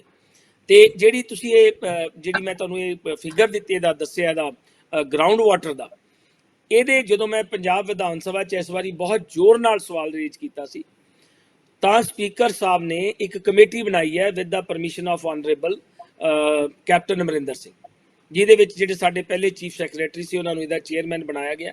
ਉਹਦੀ ਰਿਪੋਰਟ ਵੈਸੇ ਤਾਂ ਸਾਡੇ ਸਾਰਿਆਂ ਕੋਲ ਹੈਗੀ ਹੈ, ਲੇਕਿਨ ਉਹਦੇ ਤੇ ਵਰਕਿੰਗ ਕਾਫੀ ਅੱਛੀ ਢੰਗ ਨਾਲ ਸਟਾਰਟ ਹੋ ਗਈ ਹੈ। ਤੁਸੀਂ ਫੈਕਟਰੀ ਦੀ ਐਗਜ਼ਾਮਪਲ ਦਿੱਤੀ ਹੈ, ਲੁਧਿਆਣਾ ਇੱਕ ਬਹੁਤ ਵੱਡਾ ਇੰਡਸਟਰੀਅਲ ਟਾਊਨ ਹੈ ਜੀ। ਕੱਲਾ ਲਾਅ ਇੰਪਲੀਮੈਂਟੇਸ਼ਨ ਦੀ ਨਹੀਂ ਗੱਲ ਕਰਦਾ ਮੈਂ, ਅਸੀਂ ਜਦੋਂ ਵੀ ਕਿਸੇ ਸੋਸ਼ਲ ਗੈਦਰਿੰਗ 'ਚ ਜਾਂਦੇ ਹਾਂ, ਕੋਈ ਫੰਕਸ਼ਨ ਹੁੰਦਾ, ਮੈਂ ਹਮੇਸ਼ਾ ਇੰਡਸਟਰੀਅਲਿਸਟ ਨੂੰ ਇਹ ਸੰਬੋਧਨ ਕਰਕੇ ਕਹਿਣਾ ਕਿ ਇਹ ਜਿਹੜਾ ਜ਼ਹਿਰ ਤੁਸੀਂ ਜ਼ਮੀਨ ਦੇ ਵਿੱਚ ਸਿੱਟ ਰਹੇ ਹੋ, ਕਿਸੇ ਟਾਈਮ ਇਹ ਆਪਣੇ ਬੱਚੇ ਹੀ ਪੀਣਗੇ। ਕੋਸ਼ਿਸ਼ ਹਾਂਜੀ। ਬਹੁਤ ਹੈ, ਵੈਦ ਸਾਹਿਬ ਲੇਕਿਨ ਫਿਰ ਵੀ ਜਿਹੜੇ ਸਾਡੇ ਕਈ ਇੰਡਸਟਰੀਲਿਸਟ ਨੇ ਇਹੋ ਜਿਹੀਆਂ ਨਲਾਇਕੀਆਂ ਕਰਦੇ ਨੇ, ਸਰਕਾਰ ਉਹਨਾਂ ਨੂੰ ਫੜਦੀ ਵੀ ਹੈ ਤੇ ਉਹਨਾਂ ਨੂੰ ਜੁਰਮਾਨੇ ਵੀ ਕਰਦੀ ਹੈ। ਵੈਦ ਸਾਹਿਬ ਇੱਕ ਜ਼ਰੂਰ ਜਾਂਦੇ ਜਾਂਦੇ ਸਮਾਂ ਆਪਣੀ ਰਫ਼ਤਾਰੇ ਜ਼ਰੂਰ ਚੱਲ ਰਿਹਾ, ਸਮਾਂ ਬਹੁਤ ਥੋੜਾ ਹੈ, ਜਾਂਦੇ ਜਾਂਦੇ ਇੱਕ ਦੋ ਸਵਾਲ ਜ਼ਰੂਰ। ਵੈਦ ਸਾਹਿਬ ਜਦੋਂ 2017 ਦੇ ਵਿੱਚ ਸਰਕਾਰ ਤੁਹਾਡੀ ਆਈ, ਕੈਪਟਨ ਸਾਹਿਬ ਉਹਨਾਂ ਨੂੰ ਵੋਟਾਂ ਪਈਆਂ, ਵੋਟਾਂ ਉਹ ਕਾਂਗਰਸ ਨੂੰ ਘੱਟ ਪਈਆਂ, ਕੈਪਟਨ ਸਾਹਿਬ ਦੇ ਚਿਹਰੇ ਨੂੰ ਪਈਆਂ, ਕਿਉਂਕਿ ਕੈਪਟਨ ਸਾਹਿਬ ਨੇ ਕੋਈ ਵਾਅਦਾ ਕੀਤਾ ਸੀ ਕਿ ਜੋ ਬਾਈਬਲ ਕਲਾਂ ਜਾਂ ਬਰਗਾੜੀ ਮੋਰਚਾ ਜਾਂ ਉਸ ਦੇ ਵਿੱਚ ਜੋ ਘਟਨਾਵਾਂ ਘਟੀਆਂ ਉਹਦਾ ਜਿਹੜਾ ਕਿ ਥੋੜੇ ਸਮੇਂ ਦੇ ਵਿੱਚ ਹੀ ਜੋ ਕਿ ਦੁੱਧ ਦਾ ਦੁੱਧ ਪਾਣੀ ਦਾ ਪਾਣੀ ਕਰ ਦਿੱਤਾ ਜਾਵੇ, ਪਰ ਉਹ ਕਾਫੀ ਲੰਮਾ ਸਮਾਂ ਉਹ ਰਿੜਕਦਾ ਰਿਹਾ, ਅਜੇ ਤੱਕ ਉਹਦਾ ਹੋਇਆ ਨਹੀਂ, ਪਰ ਹੋਇਆ ਤੇ ਐਂਡ ਤੇ ਜਾ ਕੇ ਹੋਇਆ। ਕੀ ਵਜ੍ਹਾ ਕੀ ਕਾਰਨ ਸੀ? ਲੋਕਾਂ ਨੂੰ ਬਹੁਤ ਆਸ ਉਮੀਦ ਸੀ ਉਦੋਂ ਕਿ 2017 ਦੇ ਵਿੱਚ ਕਾਂਗਰਸ ਨੂੰ 77 ਸੀਟਾਂ ਮਿਲੀਆਂ, ਸਿਰਫ ਇਸੇ ਕਰਕੇ ਫਤਵਾ ਲੋਕਾਂ ਨੇ ਦਿੱਤਾ ਕਿ ਕੈਪਟਨ ਸਾਹਿਬ ਤੋਂ ਬਹੁਤ ਜ਼ਿਆਦਾ ਆਸ ਉਮੀਦ ਸੀ। ਕੈਪਟਨ ਸਾਹਿਬ ਉਹਨਾਂ ਨੇ ਬਹੁਤ ਜ਼ਿਆਦਾ ਤੁਹਾਡੀ ਸਰਕਾਰ ਦੇ ਵਿੱਚ ਇਹ ਮਾਮਲਾ ਲਟਕਿਆ ਰਿਹਾ। ਕੀ ਕਾਰਨ ਸੀ ਕਿ ਹੁਣ ਉਹ ਇਸ ਵਕਤ ਆ ਕੇ ਹੋਇਆ? ਪਤਾ ਨਹੀਂ ਲੱਗਿਆ ਕਿ ਇੰਨੀ ਲੇਟ ਕਿਉਂ ਹੋਇਆ ਜੀ ਮਾਮਲਾ ਵੈਦ ਸਾਹਿਬ। ਲਾਡੀ ਜੀ ਬਿਲਕੁਲ ਲੇਟ ਹੋਇਆ, ਇਹਦੇ ਵਿੱਚ ਕੋਈ ਦੋ ਰਾਮਾ ਨਹੀਂ, ਉਹਦੇ ਬੜੇ ਸਪੈਸੀਫਿਕ ਰੀਜ਼ਨਸ ਹੈ। 2018 ਤੱਕ ਤਾਂ ਜਿਹੜੀ ਇਨਵੈਸਟੀਗੇਸ਼ਨ ਸੀ ਇਹ ਸੀਬੀਆਈ ਕੋਲੇ ਸੀ, ਫਿਰ ਸਾਡੀ ਸਰਕਾਰ ਨੇ ਐਫਰਟ ਪੁੱਟ ਕਰਕੇ ਪੰਜਾਬ ਸਰਕਾਰ ਕੋਲ ਲੈ ਕੇ ਆਂਦੀ, ਸਾਡੀ ਪੁਲਿਸ ਕੋਲੇ ਲੈ ਕੇ ਆਂਦੀ। ਕੁਝ ਗਲਤੀਆਂ ਹੁੰਦੀਆਂ ਨੇ ਜਿਹੜੀਆਂ ਅਨਫੋਰਸੀਨੇਬਲ ਹੁੰਦੀਆਂ ਨੇ, ਉਹਨਾਂ ਬਾਰੇ ਆਪਾਂ ਨੂੰ ਵੀ ਕਈ ਵਾਰੀ ਨਹੀਂ ਪਤਾ ਲੱਗਦਾ। ਮੈਂ ਜ਼ਿਆਦਾ ਲੰਬਾ ਨਾ ਕਰਾਂ, 2018 ਚ ਇਹਦੀ ਇਨਵੈਸਟੀਗੇਸ਼ਨ ਸਟਾਰਟ ਹੋਈ। ਕੁੰਵਰ ਵਿਜੇ ਪ੍ਰਤਾਪ ਸਿੰਘ ਹੋਰਾਂ ਨੂੰ ਬੜਾ ਚੰਗਾ ਅਫਸਰ ਮੰਨਿਆ ਜਾਂਦਾ ਸੀ, ਮੈਂ ਸੀ ਵਰਡ ਨੋਇੰਗਲੀ ਸਟ੍ਰੈਸ ਦੇ ਕੇ ਕਹਿ ਰਿਹਾ। ਮੇਰੇ ਨਾਲ ਵੀ ਉਹਨਾਂ ਨੇ ਕੰਮ ਕੀਤਾ ਸੀ ਜਦੋਂ ਮੈਂ ਐਸਡੀਐਮ ਈਸਟ ਸੀ ਲੁਧਿਆਣਾ, ਹੀ ਵਾਜ ਏਸੀਪੀ ਲੁਧਿਆਣਾ। ਇਹਨਾਂ ਨੂੰ ਇਹ ਮੰਨਿਆ ਜਾਂਦਾ ਸੀ ਵੀ ਇਹ ਵਧੀਆ ਇਨਕੁਆਇਰੀ ਕਰਨਗੇ ਤੇ ਐਨ ਬਿਲਕੁਲ ਅਨਬਾਇਸਡ ਇਨਕੁਆਇਰੀ ਕਰਨਗੇ। ਸਾਡੇ ਇੱਕ ਆਨਰੇਬਲ ਮਿਨਿਸਟਰ ਉਹਨਾਂ ਨੇ ਵੀ ਐਫਰਟਸ ਪੁੱਟ ਕੀਤੀਆਂ ਕਿ ਇਹਨੂੰ ਉੱਥੇ ਕੈਪਟਨ ਸਾਹਿਬ ਕੋਲੇ ਲੈ ਕੇ ਵੀ ਗਏ। ਕੈਪਟਨ ਸਾਹਿਬ ਨੇ ਤੇ ਐਂਟਾਇਰ ਕਾਂਗਰਸ ਨੇ ਕੁੰਵਰ ਵਿਜੇ ਪ੍ਰਤਾਪ ਤੇ, ਜੇ ਤੁਹਾਨੂੰ ਸੱਚੀ ਆਖਾਂ, ਆਪਾਂ ਕਹਿੰਦੇ ਨੇ ਰੱਬ ਵਰਗਾ ਵਿਸ਼ਵਾਸ ਕੀਤਾ। ਇਹ ਜਿਹੜੀਆਂ ਗੱਲਾਂ ਚੱਲਦੀਆਂ ਨੇ, ਹਰ ਇੱਕ ਪੰਜਾਬੀ ਦਾ ਦਿਲ ਅੱਜ ਸ਼੍ਰੀ ਗੁਰੂ ਗ੍ਰੰਥ ਸਾਹਿਬ ਦੀ ਬੇਅਦਬੀ ਤੇ ਵਲੂੰਦਰਿਆ ਪਿਆ, ਹਰ ਇੱਕ ਪੰਜਾਬੀ ਦਾ ਦਿਲ, ਚਾਹੇ ਉਹਦੇ ਚ ਸਾਡੇ ਹਿੰਦੂ ਵੀਰ ਨੇ, ਚਾਹੇ ਸਾਡੇ ਸਿੱਖ ਵੀਰ ਨੇ, ਸਾਰੇ ਦੀ ਗੱਲ, ਮੈਂ ਪੰਜਾਬੀ ਵਰਡ ਯੂਜ਼ ਕਰਦਾ। ਸਾਨੂੰ ਇੰਨਾ ਕਿਸ ਬੰਦੇ ਤੇ ਟਰਸਟ ਹੋਇਆ ਕਿ ਇਹ ਨਾ ਜੀ ਇਨਵੈਸਟੀਗੇਸ਼ਨ ਆ ਜਿਹੜੀ ਇਹ ਫਟਾਫਟ ਨਿਬੇੜ ਦੇਗਾ, ਲੇਕਿਨ ਇਹਦਾ ਜਿਹੜਾ ਇੰਟੀਰੀਅਰ ਮੋਟਿਵ ਸੀ ਇਹ ਸਾਨੂੰ ਬਾਅਦ ਵਿੱਚ ਪਤਾ ਚੱਲਿਆ ਕਿ ਇਹਦੀਆਂ ਗੱਲਾਂ ਸਾਹਮਣੇ ਨਿਕਲ ਕੇ ਜਦੋਂ ਬਾਹਰ ਆਈਆਂ ਤੇ ਅਸੀਂ ਬਹੁਤ ਮਾਯੂਸ ਹੋਏ। ਸਾਨੂੰ ਇਹਦੇ ਪਾਰਟੀ ਜੁਆਇਨ ਕਰਨ ਤੇ ਕੋਈ ਇਤਰਾਜ਼ ਨਹੀਂ, ਮੈਂ ਵੀ 5 ਸਾਲ ਆਈਪੀਐਸ ਦੀ ਨੌਕਰੀ ਛੱਡ ਕੇ, ਰਿਟਾਇਰਮੈਂਟ ਤਾਂ ਮੇਰੀ ਇਸ ਸਾਲ ਸੀ, ਮੈਂ 5 ਸਾਲ ਪਹਿਲਾਂ ਹੀ ਨੌਕਰੀ ਛੱਡ ਕੇ ਕਾਂਗਰਸ ਦੀ ਟਿਕਟ ਲਈ, ਕਾਂਗਰਸ ਦੀ ਇਲੈਕਸ਼ਨ ਲੜੀ, ਕਿਉਂਕਿ ਕਾਂਗਰਸ ਇੱਕ ਸੈਕੂਲਰ ਪਾਰਟੀ ਹੈ। ਇੰਨੀਆਂ ਆਸਾਂ ਉਮੀਦਾਂ ਸੀ ਪੰਜਾਬ ਵਾਲਿਆਂ ਨੂੰ ਇਹਦੇ ਤੇ, ਉਹ ਆਸਾਂ ਉਮੀਦਾਂ ਇਸ ਬੰਦੇ ਨੇ ਬਿਲਕੁਲ ਹੀ ਸਾਡੇ ਮਨਾਂ ਨੂੰ ਵਲੂੰਦਰ ਦਿੱਤਾ। ਜੇ ਤੁਸੀਂ ਇਹਦੀ ਪੂਰੀ ਘਟਨਾਕ੍ਰਮ ਦੇਖੋ, ਇਹ ਪ੍ਰੈਸ ਕਾਨਫਰੰਸ ਕਰਦਾ ਰਿਹਾ, ਮੈਂ ਇਹਨੂੰ 30 ਸੈਕਿੰਡ ਚ ਇੱਕ ਗੱਲ ਨਿਬੇੜਨ ਲੱਗਿਆ। ਜਿਹੜੇ ਇਨਸੀਡੈਂਟ ਦੀ ਇਹ ਇਨਵੈਸਟੀਗੇਸ਼ਨ ਕਰ ਰਿਹਾ ਸੀ, ਉਸ ਇਨਸੀਡੈਂਟ ਦੀਆਂ ਬਕਾਇਦਾ ਵੀਡੀਓ ਫੁਟੇਜ ਹੈ। ਜੇ ਆਪਾਂ ਇੱਕ ਆਮ ਬੰਦੇ ਨੂੰ ਵੀ ਉਹ ਵੀਡੀਓ ਫੁਟੇਜ ਦਿਖਾ ਦਈਏ ਤਾਂ ਕਿਸੇ ਨਾ ਕਿਸੇ ਰਿਜ਼ਲਟ ਤੇ ਪਹੁੰਚ ਸਕਦਾ।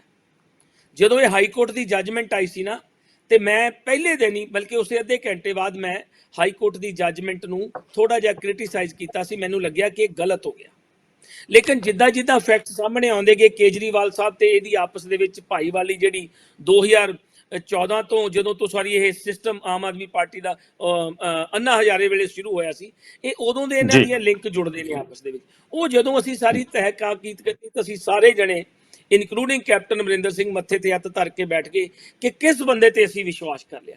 ਇਸ ਬੰਦੇ ਨੇ ਬਹੁਤ ਵੱਡਾ ਵਿਸ਼ਵਾਸਘਾਤ ਕੀਤਾ ਪੰਜਾਬੀਆਂ ਦੇ ਨਾਲ। ਇਹ ਇਨਵੈਸਟੀਗੇਸ਼ਨ 2 ਮਹੀਨੇ 'ਚ ਪੂਰੀ ਹੋਣੀ ਚਾਹੀਦੀ ਸੀ, ਇਹਨੇ ਪੌਣੇ 2 ਸਾਲ ਜਾਣਬੁੱਝ ਕੇ ਲਟਕਾਈ ਰੱਖਿਆ। ਆ ਤੁਸੀਂ ਢੱਡੀਆਂ ਵਾਲਿਆਂ ਸਾਹਿਬ ਦਾ ਵੀ ਬਿਆਨ ਪੜ੍ਹਿਆ ਹੋਣਾ, ਸਰਦਾਰ ਪਰਮਰਾਜ ਸਿੰਘ ਉਮਰਾ ਨੰਗਲ ਹੋਰਾਂ ਨੇ ਵੀ ਕੱਲ ਇੱਕ ਬਿਆਨ, ਇੱਕ ਬਾਬੂ ਸ਼ਾਹੀ ਨੂੰ ਇੰਟਰਵਿਊ ਦਿੱਤੀ ਹੈ। ਮੇਰਾ ਕਹਿਣ ਤੋਂ ਪਰਪਸ, ਇਸ ਬੰਦੇ ਨੇ ਪੰਜਾਬੀਆਂ ਦਾ ਟੋਟਲ ਵਿਸ਼ਵਾਸਘਾਤ ਕੀਤਾ ਹੈ।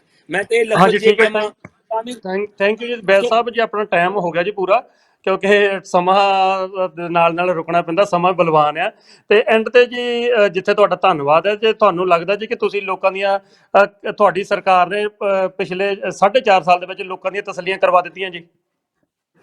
ਦੇਖੋ ਜਵਾਲ ਸਾਹਿਬ, ਕੁਝ ਕਮੀਆਂ ਰਹੀਆਂ ਨੇ, ਮੈਂ ਵਰਡ ਇਹ ਨਹੀਂ ਕਹਿੰਦਾ ਕਿ ਅਸੀਂ ਤਸੱਲੀਆਂ ਕਰਾਤੀਆਂ, ਲੇਕਿਨ ਕੈਪਟਨ ਅਮਰਿੰਦਰ ਸਿੰਘ ਦੀ ਇਮਾਨਦਾਰੀ ਤੇ ਸਾਡੀ ਸਰਕਾਰ ਦੀ ਇਮਾਨਦਾਰੀ ਤੇ ਲੋਕਾਂ ਨੂੰ ਕਿਸੇ ਨੂੰ ਕੋਈ ਸ਼ੱਕ ਨਹੀਂ ਹੈ।